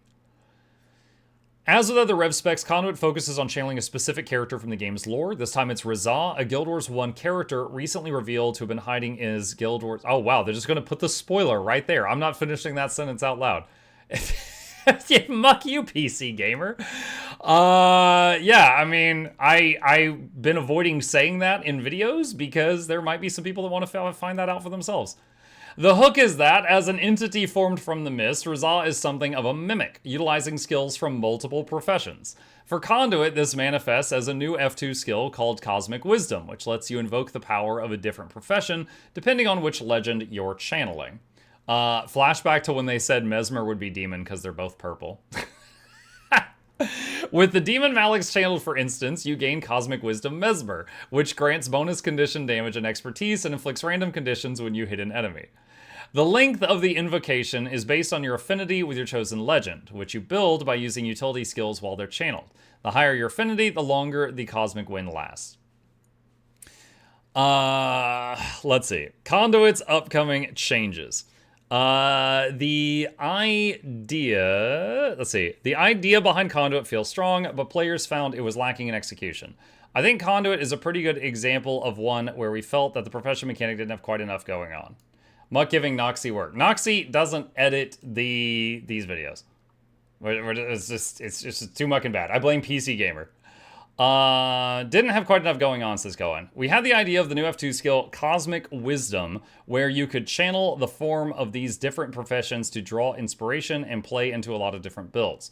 You have the Condi build with Demon Stance, or the Bruisery build with Jealous, and I think that what we found is that from a gameplay perspective, the skills end up just being not super interesting. The problem is that the bonuses you get from Cosmic Wisdom are generally quite basic, a stat boost and an on-hit effect. It's pretty on point with how the Avatar skills from Guild Wars 1 work, which was the initial inspiration, but some of these also have some interesting hooks. So we're thinking, should these be more interesting? Fundamentally, they're like stances, so maybe we have a more interesting stance buff as you're in this Cosmic Wisdom state. ArenaNet is also taking a look at Affinity, which is currently quite basic in its execution. A counter that extends the duration of your Cosmic Wisdom. While making the wisdom effects more interesting would make Affinity more relevant, Cohen notes that it currently feels divorced from the overall gameplay of the spec at large. Interesting use of the word divorced there. We're definitely thinking a lot about that profession mechanic because that felt like the big feedback point of the spec is it just didn't do enough. All right. Oh my gosh, my voice. How many more is there? There's 2 more. Oh, Phil wrote this. Phil is actually knowledgeable about Guild Wars 2. I've mentioned that multiple times. You could tell from when he writes the stuff that he actually plays the game. Another Guild Wars 1 profession returning as an elite spec, Paragon gives Warrior a more support-focused kit with 3 new skills joining the traditional F1 burst. Chant of Action, Chant of Recuperation, and Chant of Freedom. Okay, Paragon. What was my feedback for Paragon? I think Chant of Freedom felt useless. As a support Paragon, it felt like kind of God mode. I was able to get into the extreme damage field in the testing room, which is higher damage than any real fight in the game. And just be like, la da da da da, just take a bath and use less than half my skills to stay alive. When I went into that same damage field with the same build on Water Evoker, I died in 2 seconds because Water Evoker has like 10k health. And Paragon has like 25 and heavy armor and lots of defense traits. You take 15% less damage from that and 20 from this. And also the healing output was absurd. And it had like access to all the needed boons and stuff like that, which Evoker didn't have access to that either. It felt too good. Now I don't know if they're going to do anything about that, but I don't know that it was the funnest one for me as a support enjoyer. It was absolutely the strongest. Like, no contest. It was absolutely the strongest. Okay. These chance pulse boons to allies as long as the warrior keeps up motivation, a new resource that gains stacks when bursts are activated. After 5 seconds, you never had to think about motivation. It was always capped out. That means you're juggling both the warrior's traditional adrenaline meter and the new motivation counter to get the most effective support out of the spec. On the utility side, Paragons get a version of Shouts, barking beneficial effects at allies. The twist is that each utility has an echo, an extra effect that triggers after either a set duration or when the warrior uses a burst. The elite skill feels particularly spicy, given the player and their allies a few seconds of time where their health can't be reduced below 0. Paragon changes. While there was a sense coming out of the beta that Paragon felt undertuned, maybe the DPS version felt undertuned. The heal support version was insane. So I'm assuming they're talking about the damage build right now. One of the main pieces of feedback centered more on the look of the spec. Players want to see the wings more. Yeah. The wings come out of the Paragon for like 1 second when you do a very specific move. Yeah, it's true. A lot of people have mentioned that. Notes Cohen, referencing one of the more distinguishing features of the Guild Wars 1 version of the profession. We have those on the elite skill, the big moment of here's the Paragon wings in their full glory, and, you know, we're thinking about it. There are other places we could sneak those in because that is the iconic visual moment. In terms of balance, Paragon is another spec where ArenaNet is closely looking at trait lines. We see the Alacrity Grandmaster trait being an example of, here's a trait that just gives Alacrity. And that's, okay, real quick, pause. I can't remember what it was, but I remember there was another Grandmaster trait that looked really freaking good for support on Paragon, but you will never get to play it because the Alacrity one is right next to it. Just like Druid with Lingering Light. Lingering Light is really fun to play with, and it feels like the way Druid was meant to be played, but Alacrity trait is right next to it. So you never get to take a Lingering Light or people yell at you. So I'm curious if they're going to move this. We might end up moving it out to the Master tier, or we might end up adding more stuff on top of it to make it feel like a true Grandmaster trait. But there's a lot of examples, I think, in the Paragon trait line where it just didn't quite land as we wanted to. Another trait consideration ANET is making is enabling a DPS build. That is another thing that is maybe not as thematic, but is a pretty notable callback to Guild Wars 1. If we want to be the spear-chucking Paragon that does a bunch of damage, that's not super well enabled at the moment. It is kind of there, but maybe, again, a Grandmaster trait that gives you a bonus damage isn't the most interesting, so we're thinking, are there ways we can enable that build a little bit better? Okay. Interesting. I would not have been surprised if they had said some support nerfs coming. So since they're not, it might still be an absolute healing powerhouse when it comes out. We'll find out. Guardian Luminary. Okay, what was my feedback for the Luminary? It was fine. I did feel like the Luminary Shroud, which is poorly named, doesn't do much. Hold on a sec. Teely, we've got a super quick question, chat. Teely is saying I can't join Worldview World. Teely, click on Worldview World here and make sure to go down to one of these. I think you need to join a team. The last tab in Worldview World. See if you need to join a team. That might be what's preventing you. I hope that helps. If not, ask chat again and someone will answer you. Okay. Luminary. So Luminary had the floating lamp behind it. The lamp didn't really seem to do anything. It was just kind of there. I either get rid of it or make it more involved with the class. Second thing was the Shroud. It's not a Shroud. It shouldn't be called a Shroud. It's closer to Hollow Forge than it is Shroud, so I feel like they should change the name, but that's a minor thing. The next thing is when you're in the Shroud. Like, it doesn't do a lot. Like, you go into it, you use a skill of your choosing, you leave. 10, 15 seconds later, you do it again. As a support, I was just, going in, use the staff, and maybe hit something else, and then leave. And that's it. It felt way weaker than, like, Firebrand Tomes, for example. All right, let's see what they think about it. Luminary was designed to be more in line with the Core Guardian fantasy, in contrast to the more adjacent roles of its other elite specs. The beta version kept the Core Guardian virtue skills, and instead added a new mechanic, Radiant Shroud, which replaces your weapon skills while active. While in Radiant Shroud, you can access skills that correspond to 4 Radiant weapons. Using a skill performs an action but also equips the weapon, granting bonuses and a follow-up attack. Equipping the Radiant Hammer, for instance, and you'll initially damage and daze up to 5 enemies. You can then use the hammer's Shining Spin attack, which does increased damage to dazed enemies. Unlike a Necro Shroud, there's no resource meter to manage. Yeah, it doesn't protect your hit points either. To access your Shroud. Instead, the cooldown for re-entering Shroud increases based on the number of Radiant weapons you use. Use 1 Radiant weapon, and the cooldown is just 5 seconds, increasing an additional 5 seconds for each Radiant weapon used. Yeah, dude, I cannot stress this enough. I wish they would just name it something else. It's kind of like Druid Astral Form.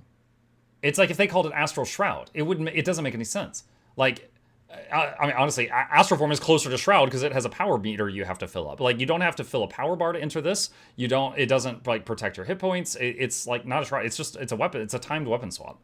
So, I would really like them to change that because I feel like it's misleading. But moving on. Luminary upcoming changes. There's big changes planned for Luminary's launch, which surprisingly Cohen takes as a positive. Instead of lots of small things to tweak and fix, there were a few major changes requested. Which kind of feels really good because, okay, if we just fix all those things, then the spec's awesome. One relatively small immediate change is that Radiant Shroud won't be called a Shroud. Oh, thank freaking God. Yes!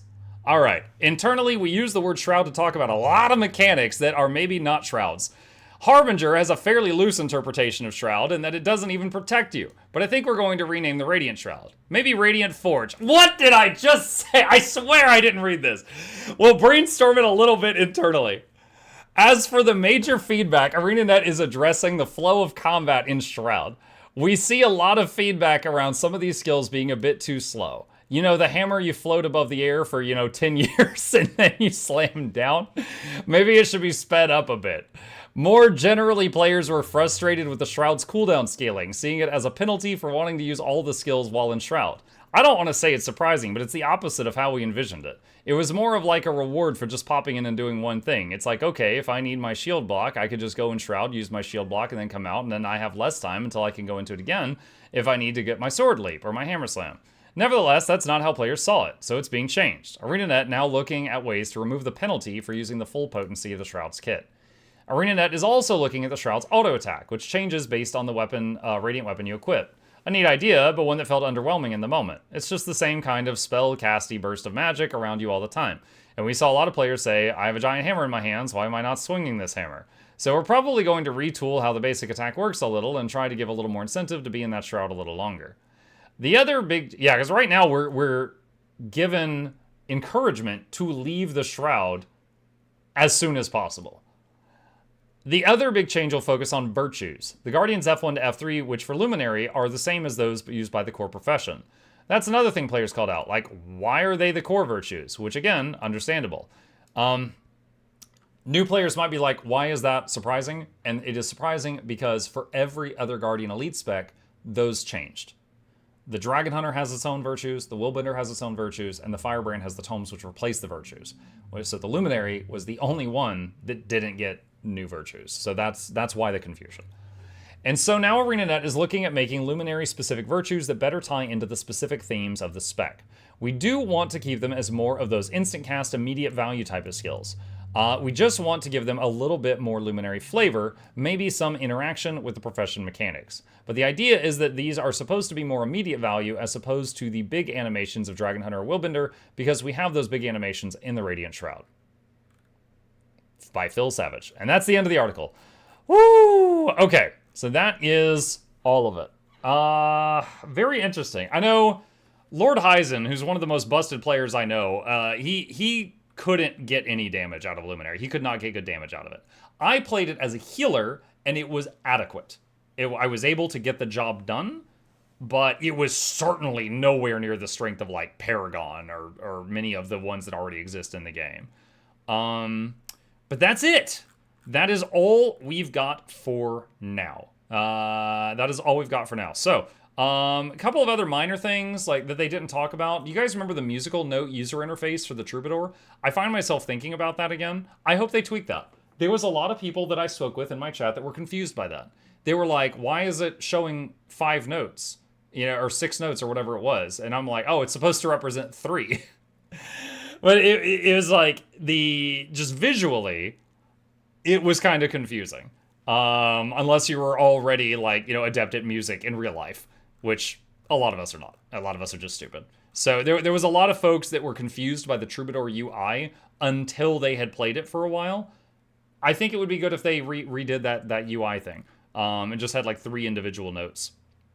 But that's just my opinion. What do y'all think? So as always, if you've got any questions, problems, thoughts, concerns, put them in the comment section down below. I'll have links to all of this down there for you to poke at if you want to, and I will fight you there.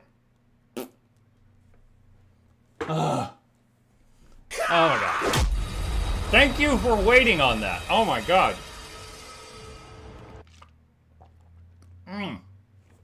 Okay. I am glad our patrons decided to wait on that. All right, unpause this feed just in case there's anything. All right. Turn on the music and just chill for a minute. What was the command for the LFG to filter out full instances? Okay. So, if you go in here, it's the minus thing.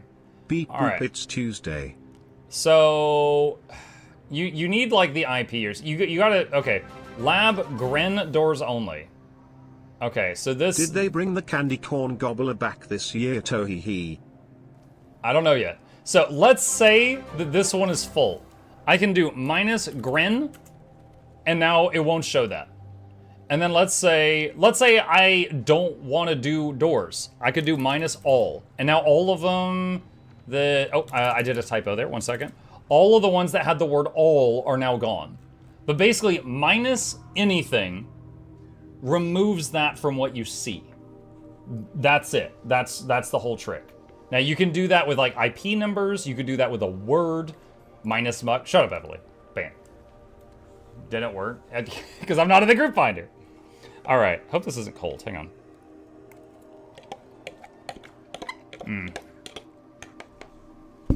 Chat, my wonderful wife brought me macaroni and cheese while I was reading the news. It got cold while I was finishing reading the news because I didn't want to stop. I'm going to go microwave this. I'll be right back.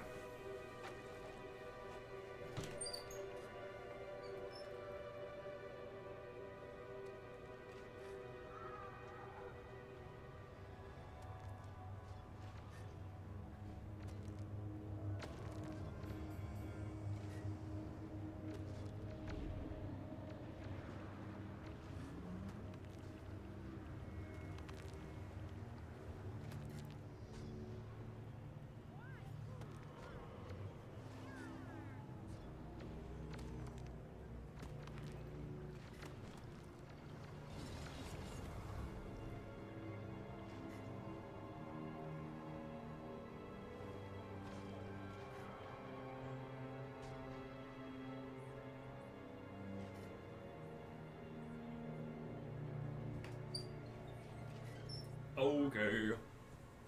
Back. All right.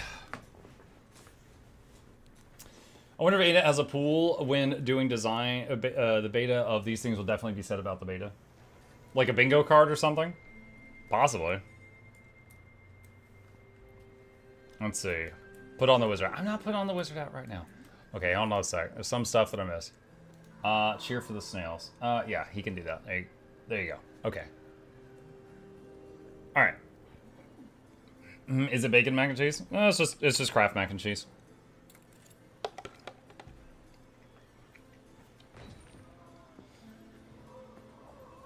Creature says, one thing I'd love to see in Paragon is better visual representation on if the chants are on or not. The size of the active chants is not that much bigger than non-active ones. Thoughts? Do you mean like a visual like glow around your character, or do you mean like on the hotbar, like the button?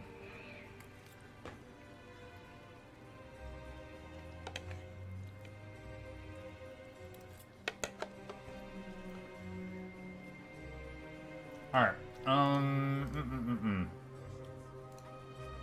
So hang on, I need to tell Twitch to start processing the news video that we just did, because that'll take a little bit.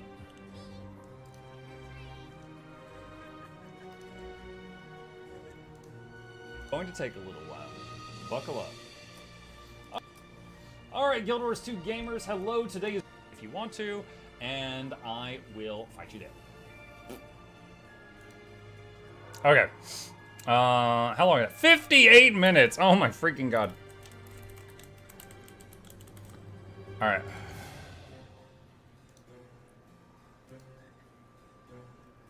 Alright, there we go. So it's got to chew on that for a little while. Am I going to be yep. I am going to need to make a thumbnail for it and go through it and timestamp the stuff for all the people that want timestamps. Is that all? Mm-hmm. 58 minutes of me yakking.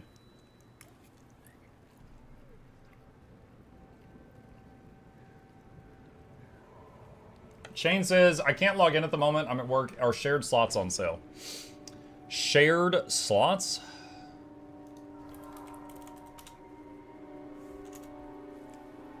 Don't think so.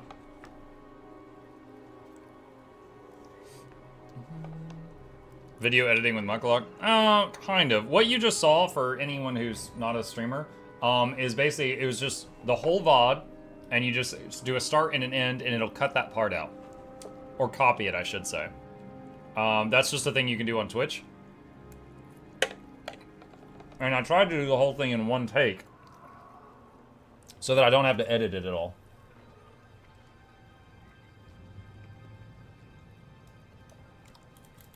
Someone said templates are on sale. So those are on sale if you need them.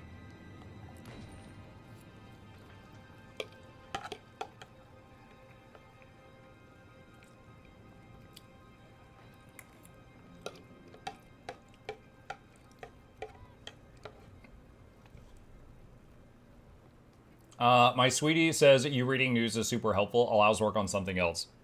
Yeah, I was kind of surprised that there was such a niche, untapped market for that when I found that out long ago. Was, people like, some people prefer the news in their ears instead of their eyes. And I'll take it. If that role needs to be fulfilled, I will do it.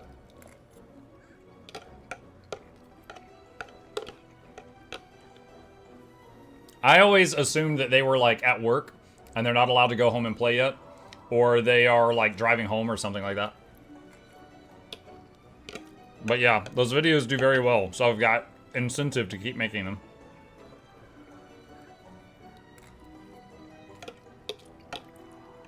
I'm almost done.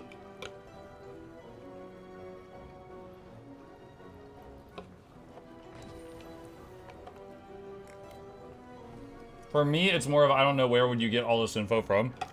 Oh, yeah. Yeah.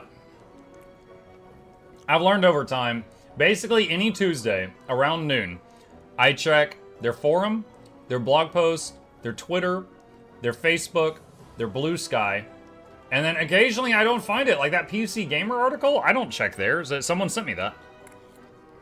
Luckily, there's a very large community of people that are like, Muk, I want you to read this to me. Tell me a story. And then they shove a PC Gamer magazine in my face. I'm like, okay, once upon a time, Cohen nerfed the amalgam. So it's just bedtime story for the children. I only knew because I've read it. Yeah, it happens.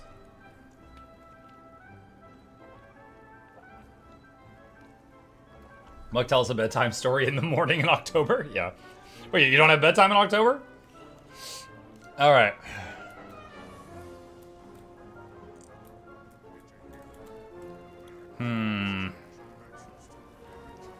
Let's see. Well, there's plush Zaya backpack. I can't afford it. I'm gonna get it. Boop. Friend of Dragons. There's gonna be plush Jorms, plush Morty, plush S, plush Primo, and plush Krauke. Everyone's other favorite stuffed dragon friend, huggably ragged and wriggly, meticulous about recycling.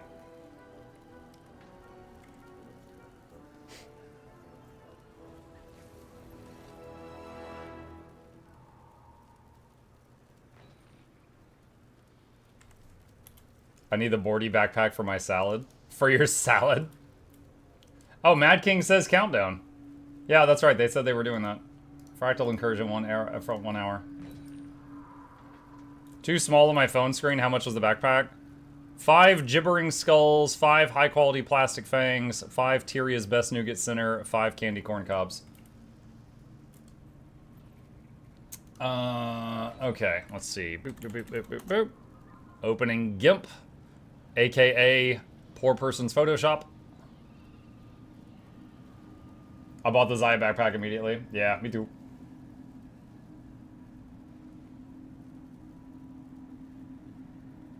Okay. Where is the thumbnail template? Open this up. And already done that. Toggle plus chip. There you go. Okay. Not doing the wizard hat right now. Photoshop is black anyway, like as a company. Yeah. There has never been something that I wanted to do in this program, and then like I Googled it and it was like, oh, it can't do that. Like that's never happened. Everything I've ever wanted to do in this program, I've Googled, hey, can I do this in GIMP? And it was like, yeah, here's how. And it's free, so it's worked out for me. There might be other options as well, but I can recommend this one. This one's been quite good for me. Let's see. All right. How am I going to do the thumbnail for this? So, probably half Elite Spec stuff, half Halloween on the thumbnail.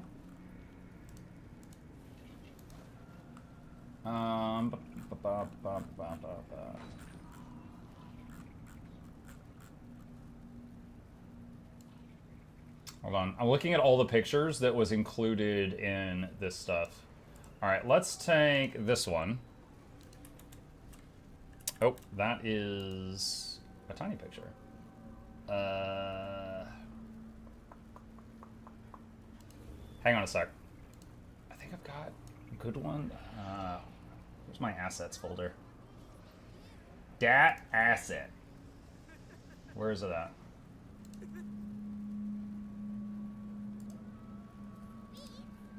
All right, what size is this image?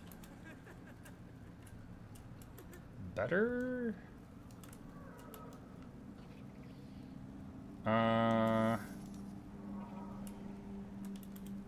That might be too much. Hang on. Where's just a single class? What's the most recognizable one? Probably Troubadour? They kept doing that one first. Why is this not working? Copy. Okay, what is going on? Open link. Copy image.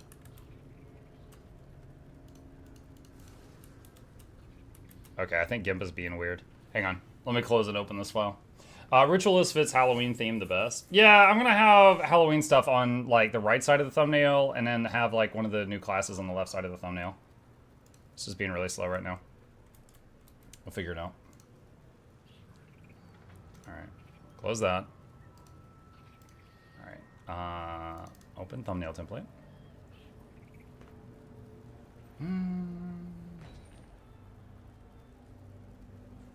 Halloween already dropped? Yes, it did. There we go. Okay. It's behaving now. Alright. Alright, so something like that. And a new layer. And then where's... maybe the cauldron? Or the Shadow of the Mad King thing.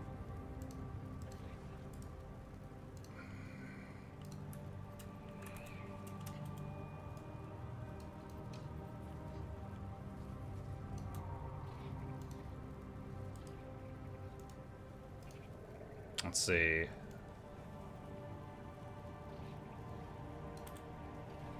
Could do something like that and then just throw some words on it. Put Mad King head on Mesmer head. The pumpkin head? That'd be kind of funny. No, I don't want to do that though. Alright, hold on. I need some text. Oh, this is from the last guide that I made. Okay. So, what is the name of this article? ArenaNet breakdown changes. Let's see.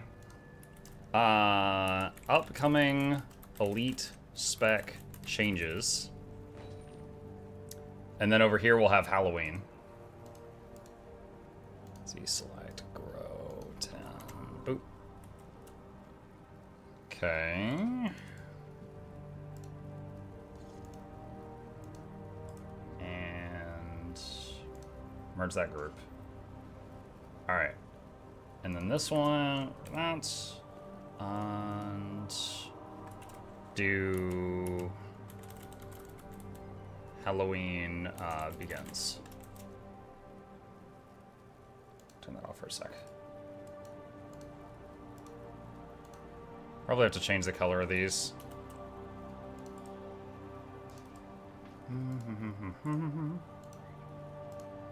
Okay, so now we got these two. And do like that. And yeah, that's fine. And do that. Okay. Then I gotta have one of my little dudes on there just to show this is one of my videos. Get those clicks. Let's see.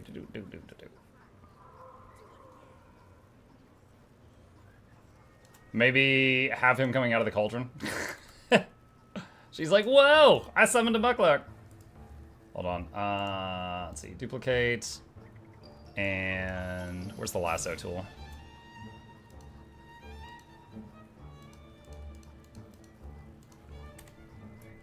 There we go.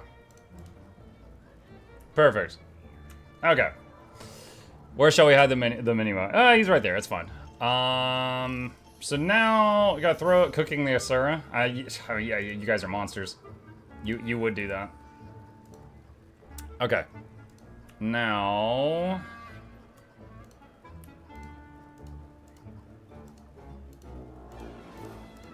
Let's see. Select grow 1 pixel.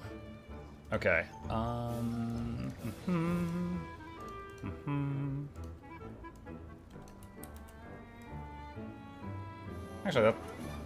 Actually, I did that backwards. I was intending to do it like that, but I don't know. It does look a little darker like that, so that might work. Halloween begins. But is it still legible? I worry about legibility. Oh, shoot. That's the wrong thing.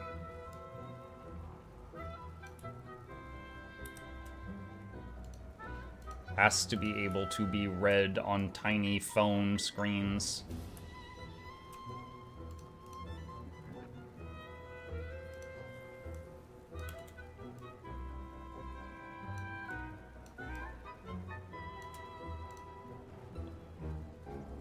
Let's try that. Okay. And over here, let's juice up these words a little bit. Do. What are we doing? Making a thumbnail. Work.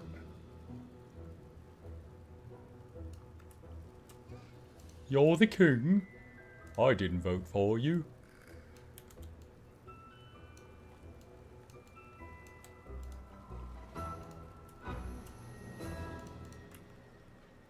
I think that'll do. Alright, save game. Or save game, save file. Let's see. Give Dennis's head to the lady. Just his head? Just be like, yo, here's a severed head.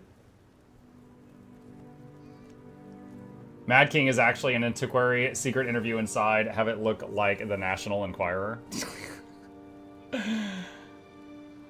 Alright. Export, thumbnails. Guild Wars 2. Oh. Guild Wars 2 news 10/7/25. When does the Halloween event start? Now. It's already up.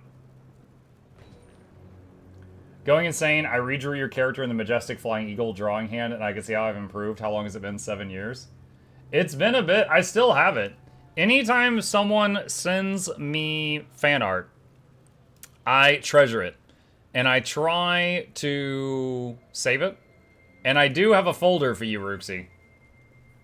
And this is that one.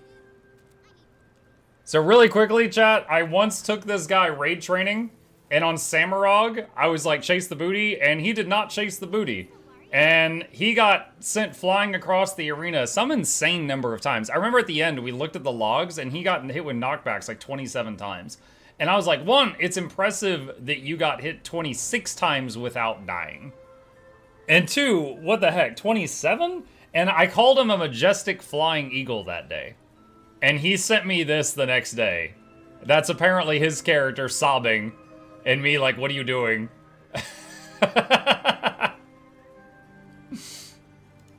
In a row? I don't know if it was in a row or not, but it was all in one run. Like one fight of the boss. It was a training run, so there was a lot of newbies there, but... Look in the art channel. Oh, what do we got?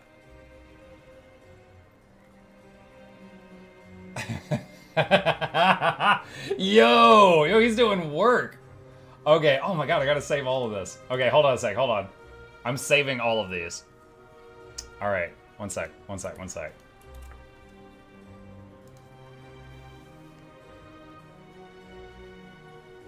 Did that work?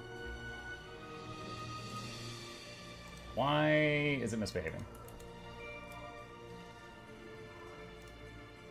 Okay. I don't know, it's being weird. Alright, that's one of them. And hold on, I'm gonna save all three of these and then I'll show them all. Dude, yeah, you've leveled up. This is pretty cool. You have leveled up.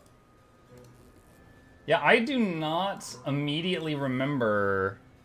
Let's see. Hold on. Does the file name have the age on it? Hold on. Right click. Properties. July 2021. So you drew the last one 4 years ago. Okay. So he just sent in 3 more things. All right. The first one is this, which I believe that is Goric. And I don't know who she is. She's looking evil. And that's me looking very swagger. Dude, I love it. Dude, the poise, the presence, the power. Is that Timey? No. I mean, he could say it is, but that's not a haircut Timey's ever had. Isn't that Anka? I don't think so. The left one is an Inquest character of mine. Oh, okay, yeah, so it's not Anka. All right. I was right. Okay. 26th time being thrown by Samurai.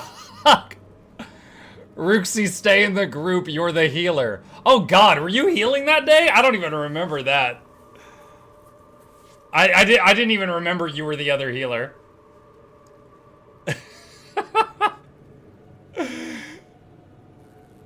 my guy's looking smug in this picture. Bjorn, thank you for the membership. Appreciate you.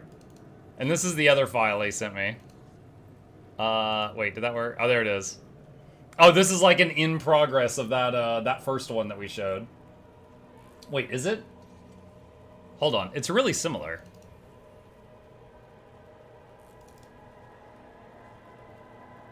It's slightly different. It might be an in progress of that first one. Yeah, I love how long the tail is on the wizard hat. That is so excessive. It's like Link's. It's like a wizard hat combined with Link's big sock hat. Progress on the first one. Yeah, so again, like this was the one from 4 years ago. Oh, what is that? This is the one from 4 years ago. And then he drew this just now, I guess. That was good. It's good, buddy. I got more progress if you want to see. Yeah, you can show me more stuff. It's fine. If it's not Guild Wars related, I'll just look at it in the art channel, but it's cool. That's Disney quality. There you go, Ruxy. Orange says you can get a job at Disney. He said it, so it must be true. All right, let's see if I can download that file from Twitch now. Is the article not out yet? It is out. We read it. All right, download. Okay, I need to not do anything else to tax my computer while this is going on.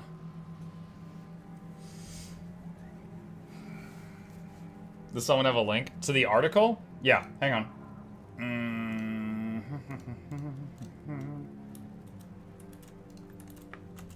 That's it.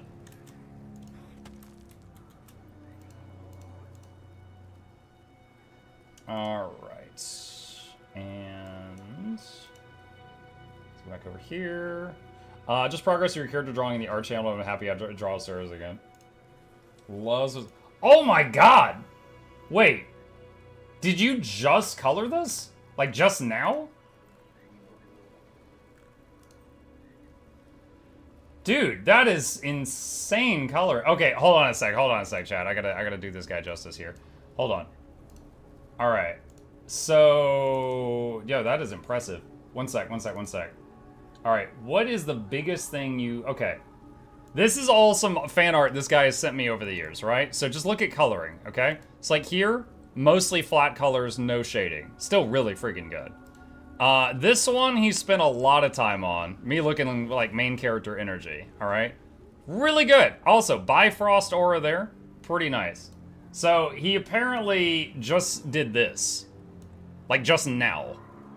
And I'm really impressed by like the different, all the tones in the hat and on the face.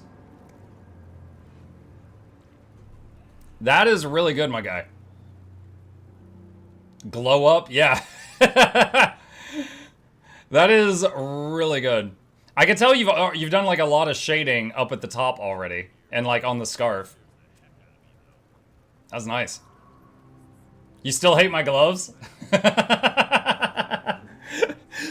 You used to say that you hated my gloves because they were so much work to draw. Lots of life in that one, yeah. Yes, I still do. That one guy that 3D printed a Mukluk said the same thing. That's fantastic.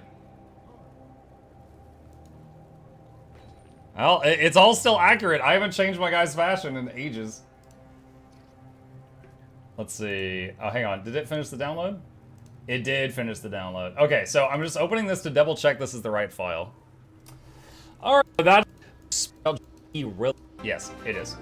Okay, so now the Wind Shark gifted a tier 1 sub to Rui Panda. This.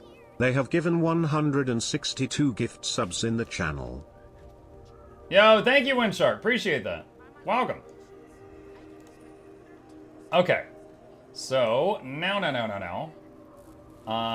That file is uploading to YouTube, and it gives it this really stupid file name. So what we're going to do is I am going to find another news video. Here's one. And I'm going to import everything from that and then make changes. So... that's October 7th, GW2 News. Or it's because I do this that sometimes you end up with stuff like that. October 7th. Because I like import stuff like this. All right. And what did I write on the thumbnail? I could just use that in the title. Let's see, thumbnails. I gotta give it a minute. Remember about the link to the festival guides? Yep, I definitely got to put that in there too. What is that file name? It's stupid. It's anytime you download something from Twitch, it ends up with a file name like that. All right. Upcoming Elite Spec changes. Halloween begins. And October 7th, GW2 News. That's probably fine. Okay, so then, let's see, related links. So get rid of all this. So in here, I cite my sources because I hate it when other people don't. So we've got patch notes, and we've got the blog post, and we've got the homestead video, and we've got the... hang on a second. How do I...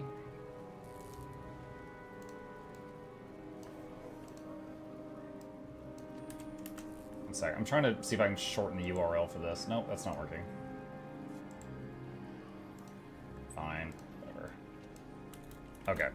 this monster URL for the PC gamer thing. All right. Ninpause. I'm thinking about getting into Guild Wars 2 again. What up? I want a class to focus on. I'm thinking warrior or thief. I want action-packed gameplay. Any recommendations?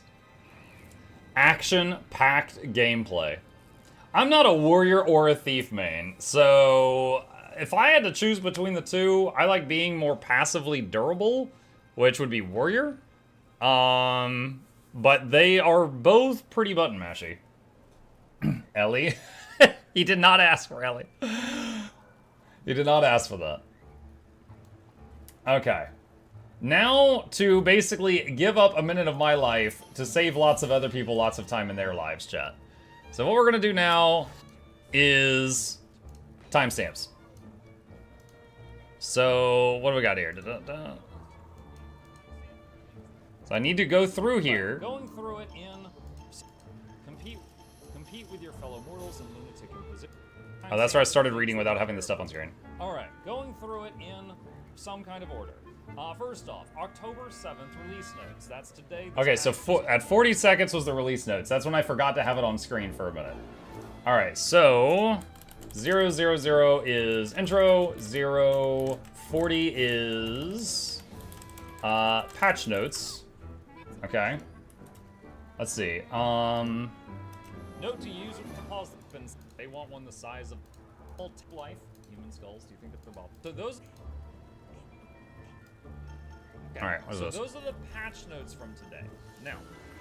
I'm talking too slow. Double it. All right. So 10:30 is Halloween blog post. As an American with the IT background, can you explain to me why the America is using month, day, year format? Imagine the third day of March. Yes. So the reason they do that is because the people before them did that. I agree with you, it's stupid. I would say day, month, year, or year, month, day makes way more sense logically.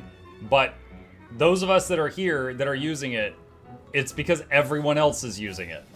You got to get all of them to make a... So it's like, you know, man, imagine my face when I found out, like, kilometers. Like, going through school and having to learn, like, how many feet are in a mile and stuff like that, and then finding out years later about the metric system, and it's like, why the f are we not using that? That sounds so much easier.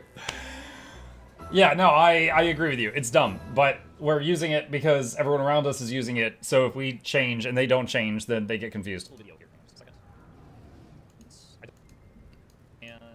I don't think I need to read all this word for word, because this is basically the same thing. This is basically just a blog post version of a plug for the event, which we just went over in the release notes. Once again, I'll have links for all of this in the description and in the comment if you want to see it. Next thing, get your homestead ready for... All right, 11:50 homestead blog post. Mike, to all commanders in the Mad King's Labyrinth put heralds, specifically heralds, in their own distinct subgroup because ours does this, and this is my first, so I'm curious. I have no idea why they would do that. Because your boons are by default going to just hit the people in your group before they hit the rest of the squad. And you need the herald's boons to hit the people that are attacking things if the herald wants to get credit for attacking things. Unless they're afraid the boons from the heralds are going to make people too strong, so they're trying to confine them in a corner somewhere. But I've never heard of that being done. For Halloween with a new decoration pack. So, we go in game, and we go to the Black Line Trading Store. There is one new thing on there called the Graveyard Homestead Pack. More popular than any other, and that is the Labyrinth. More popular than any other, and that is the Labyrinth. Alright, so at 13:50, Labyrinth explained. The Labyrinth.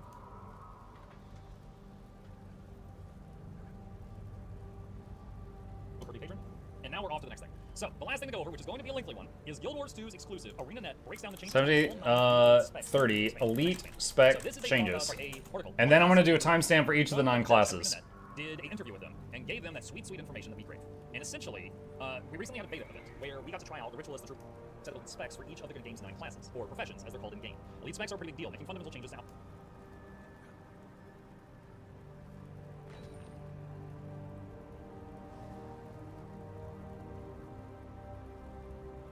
Wait, was this?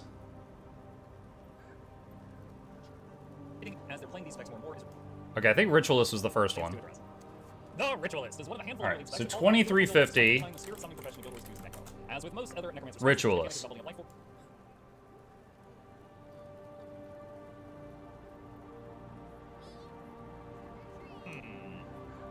So I don't have all the data they have. They're saying that is the thing about this data, and I can't argue that because I don't have that data.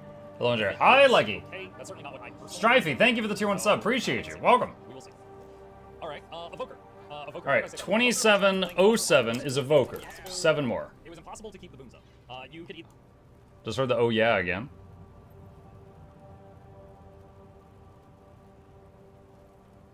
Of generating and shattering clones.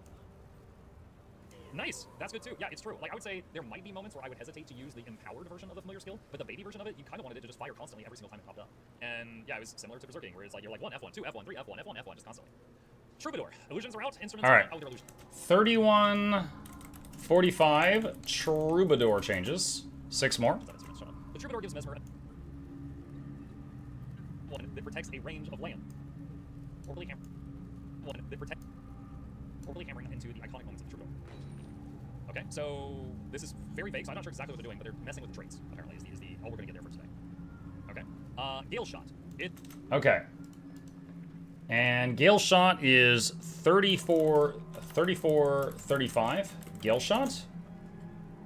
It's finally happened. The Ranger has an elite spec that focuses on the range part. Oh my god, this makes me so mad.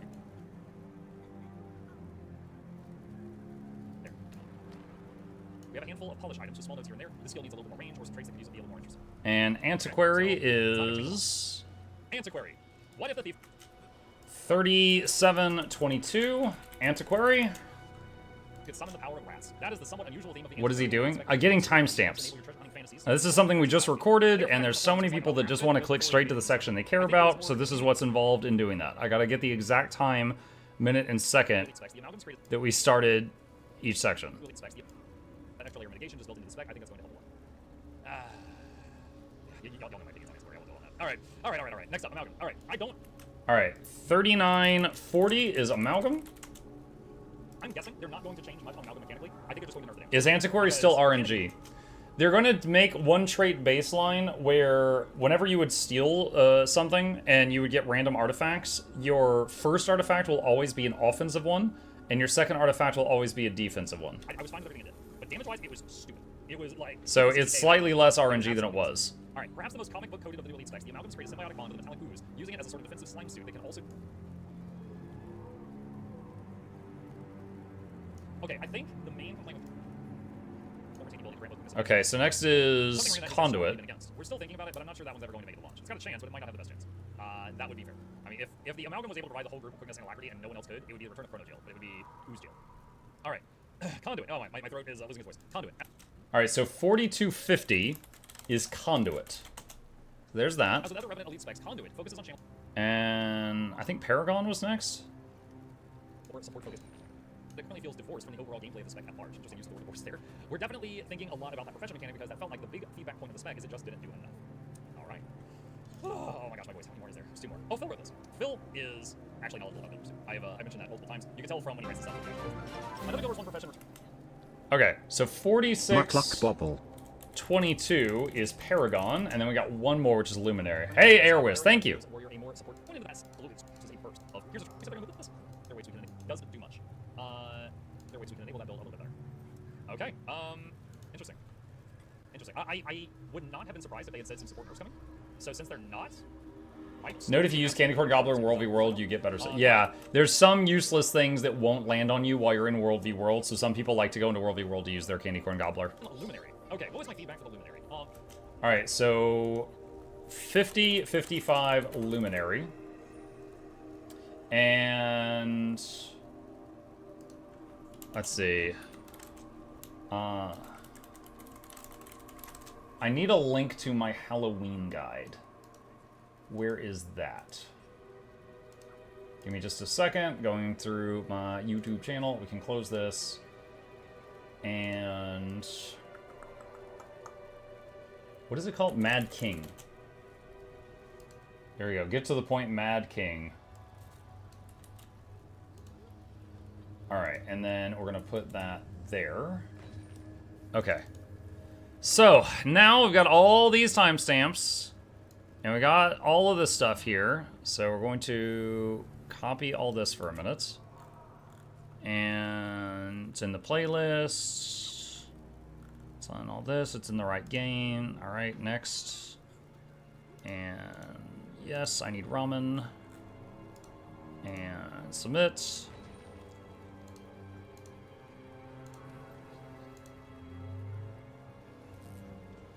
Always forget the clock tower is hard. I mean, they made an easy version that doesn't have the rising lava behind you. That might help. Can I pin a comment while it's processing? Yes, I can.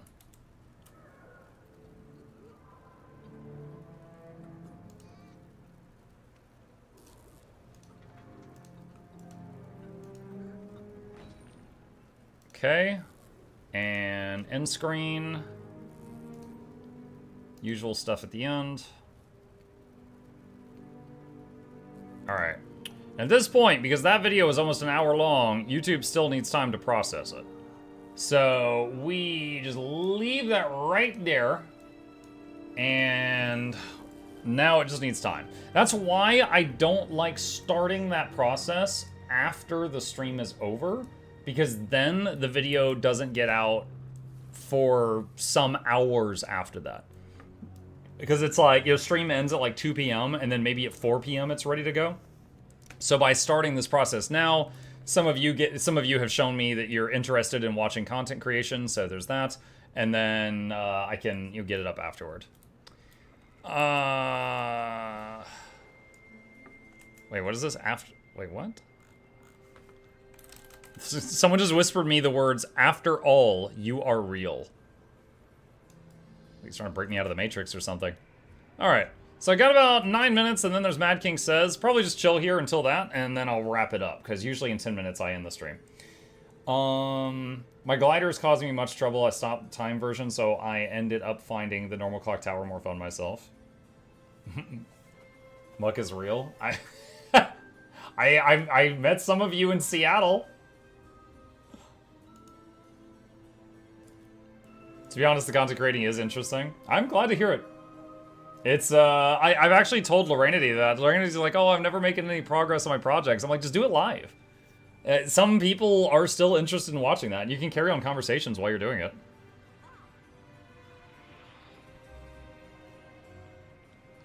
Seattle is real? Yes.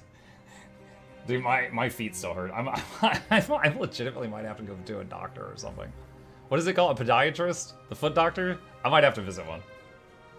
Like, for those that don't know, when I went to Seattle to go to PAX West and the event where you, like the Guild Wars 2 live meet and greet, I was, on that day, I was awake 21 hours. And 5 of them, I was on an airplane. The rest of them, I was walking around and, like, I was on my feet. And I was fine the whole day. The next day, my feet were killing me. But I was like, yeah, I overdid it. And then I went to PAX, where I was on my feet for half the day again.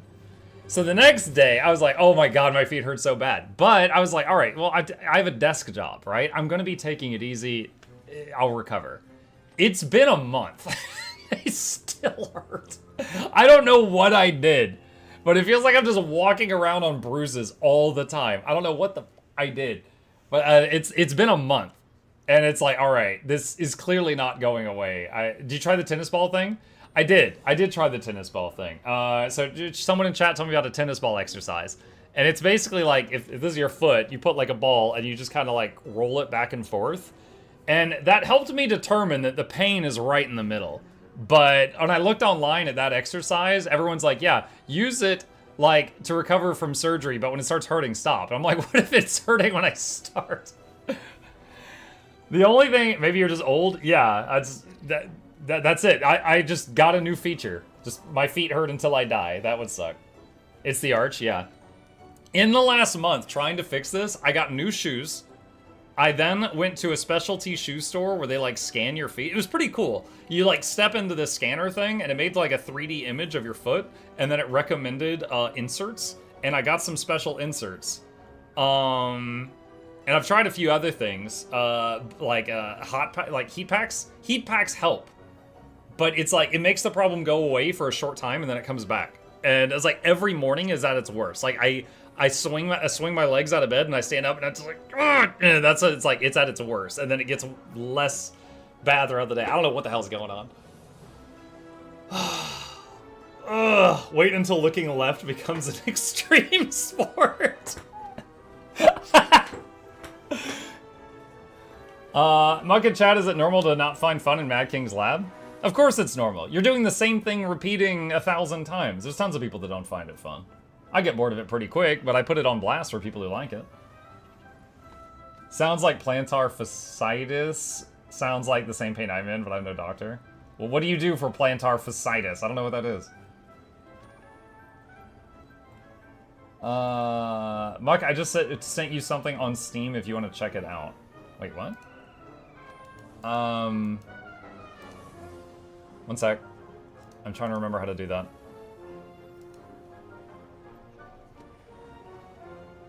Pending gift. Homeless. This is the last short indie horror game from me this month, probably. Comes from the same developer who made Amenti. Amenti? That game was weird. Okay, sure. Thanks. The itis part is hinting at inflammation. Have you tried soaking your feet? What is this? One of the most common causes of heel pain. No, I don't have any heel pain.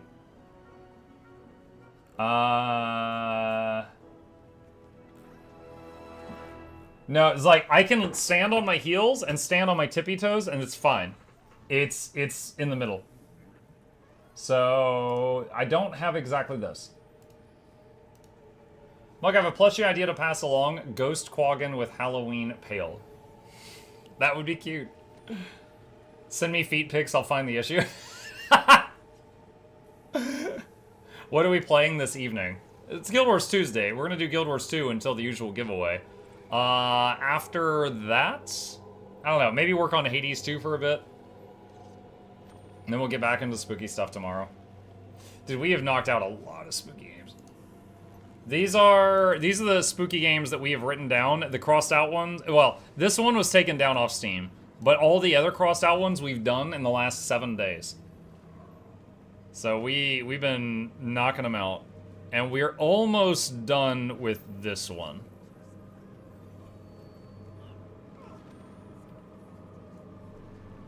Should add Hell Is Us. I'll have to look into it. There's a ton that people have sent me, and ones that people have sent me, I'm a lot more likely to play because I don't have to buy them. 3 minutes to Mad King says.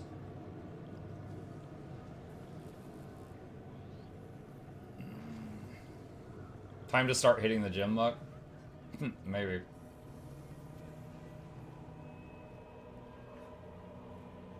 Main arch or metatarsal arch? I don't know what those are without Googling, so I don't know.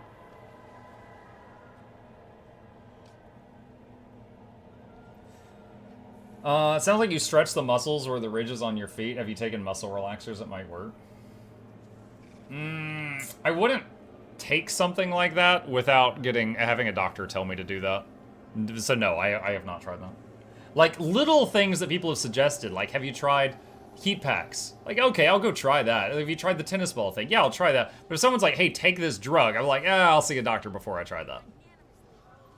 Replace your feet with robotic legs. Yo, that was my son's idea. My kid keeps offering to hack my feet off, and he's like, then you can get robot legs. And I'm like, what if the stumps start hurting? And then he's like, well, then we just hack those off. And I'm like, you just want to keep trimming my leg anytime I'm in pain until I'm just a walking torso. Such a nice kid. WebMD says cut them off. Yeah, exactly. WebMD. My feet hurt. WebMD. You're pregnant.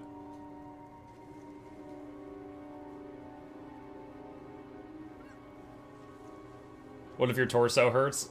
Just roll me around. Your son is a Civil War era doctor. I need to ask the person who sent you Homeless why they like it, because it was made before Minty, so wondering if the game was better and Minty was an outlier.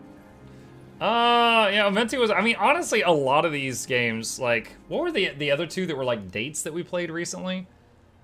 September 7th and April 24th. These are both very scary, but they were just 45 minutes of you in almost pitch black holding a lighter and there's monsters.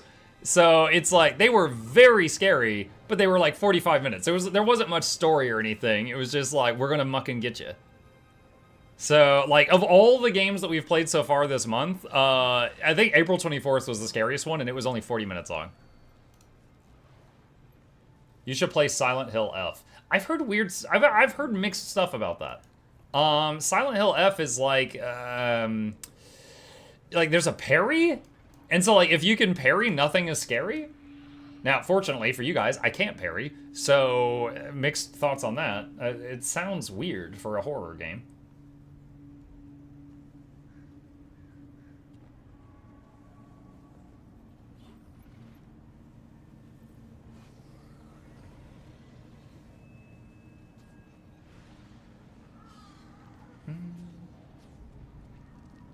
The best kind of horror games are short. Let me introduce you to itch.io horror games. For me, now look, I don't want to be scared, guys. I play these games because y'all like watching me be scared. It's literally doing it for the content. And I would say that the scariest ones, which I do not want to repeat, were Outlast, Outlast 2, and Visage. Pumpkin Daddy, I missed you.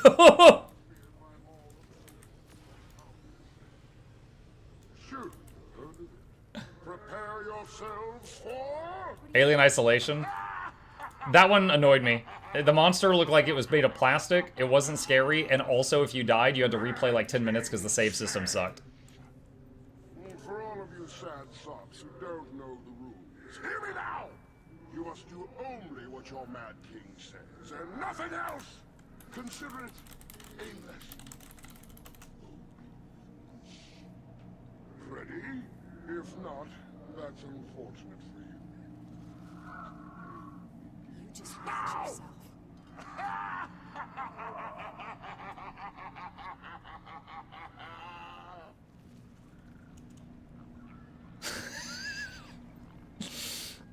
What are these guys talking about?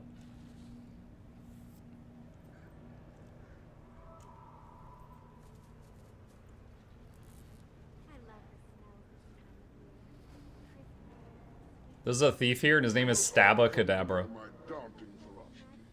Your Mad King says, power!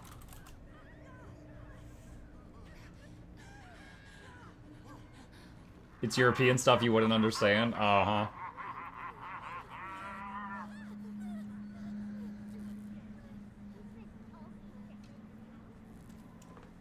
What? Where'd he go? I'm almost 50, and the idea of replacing things with mechanical ones means I'd be a complete robot at this point.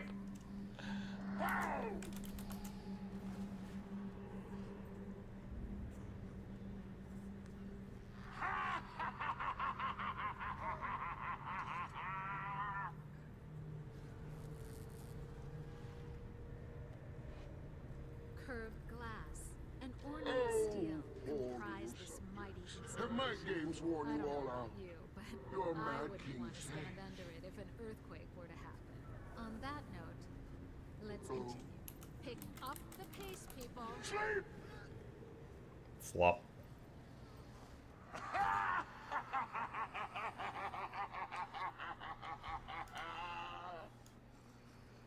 I was like, wow, even the rock dog went to sleep. Then I was like, oh wait, no, it just died. I was like, I didn't know rock dog would copy your emotes. Oh no, it's dead. I love having courtiers at my beck and call. Perhaps your king will allow you to try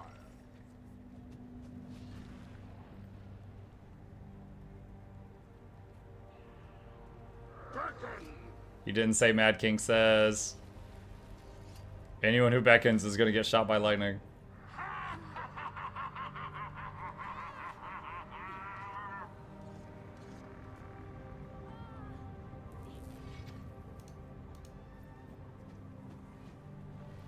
Tremble before my tangerine visage and My tangerine visage.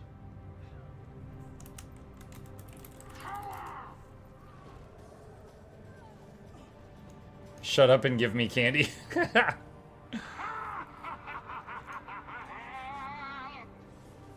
did not see Mad King says. I have socks smarter than you.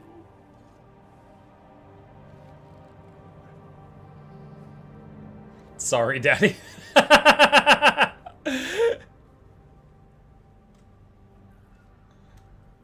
the resounding waves of laughter shake the trees and doors. Your Mad King says, laugh! You know, chat, the gender neutral version of a sugar daddy is the glucose guardian. Use that in your life anytime you need it.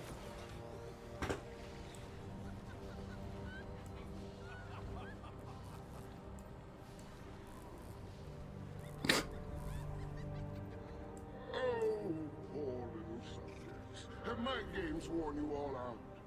Your Mad King says.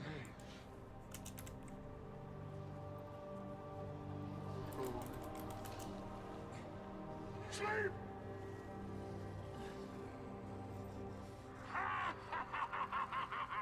I'd be worried about my life if I ever had to use that.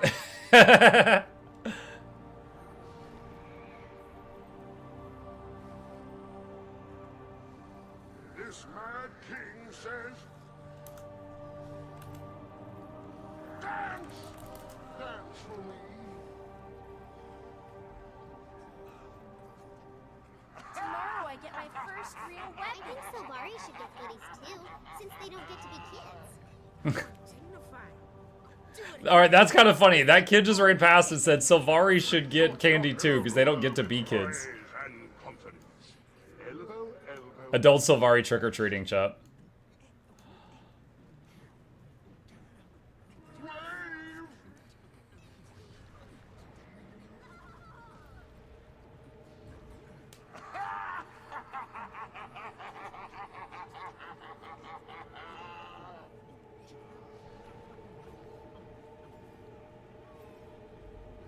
All my subjects will show proper manners before their king.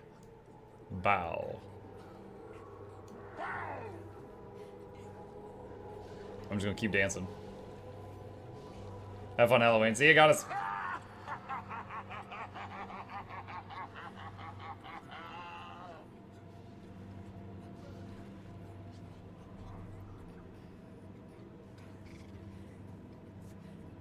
What the king says is law, and your Mad King says, wow! Do that one. Trying to remember how many he does before he wraps this up. Is it 10?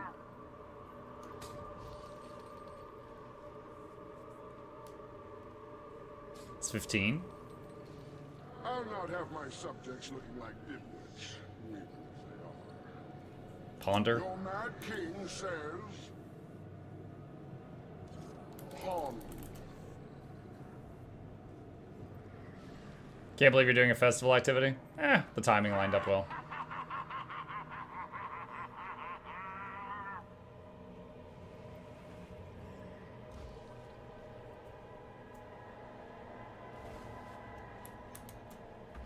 I'll not have my subjects looking like dimwits, weird as they are. Your Mad King says,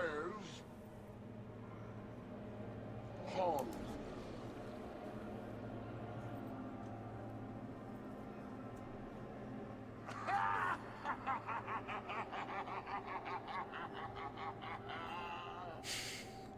This guy goes, you just said that. Have you gone mad? Greet your jock and a ruler with poise and confidence. Elbow, elbow, wrist, wrist. One of the devs should be able to take control of the Mad King and do trolling. That would be cool. Dude, back when I played EverQuest, that was how they did these type of events. A dev would basically be controlling the NPC character and like hand out quests to people and stuff like that.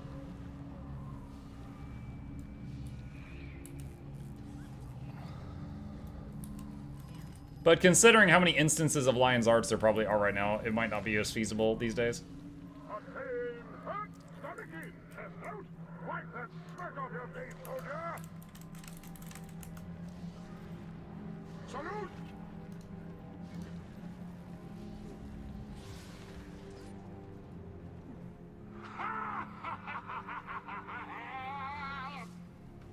Did you hear me say Mad King says? No! Magnanimously if Halloween. I have socks smarter than you. Do it again. That was. There we go. For a time. You did as well as could be expected. Halloween prize bag. But I'm tired of this. Time for something else. Halloween chest key fragments. Something for all my loyal subjects. You need a key. Combine. What? I was opening the chest, you jerk! Oh my god. I love terrorizing this place. Where am I? I'm invisible.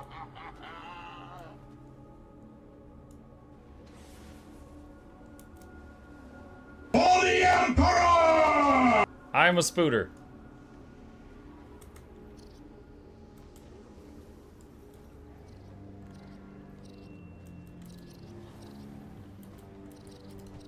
Leave costume. You need a completed key. Yeah, did I get the loot? It took my key and then hit loading screen. I better have. Did you know the All right. gateway to the Mad Cool. Realm goes All right. You got the loot. I better have gotten the loot.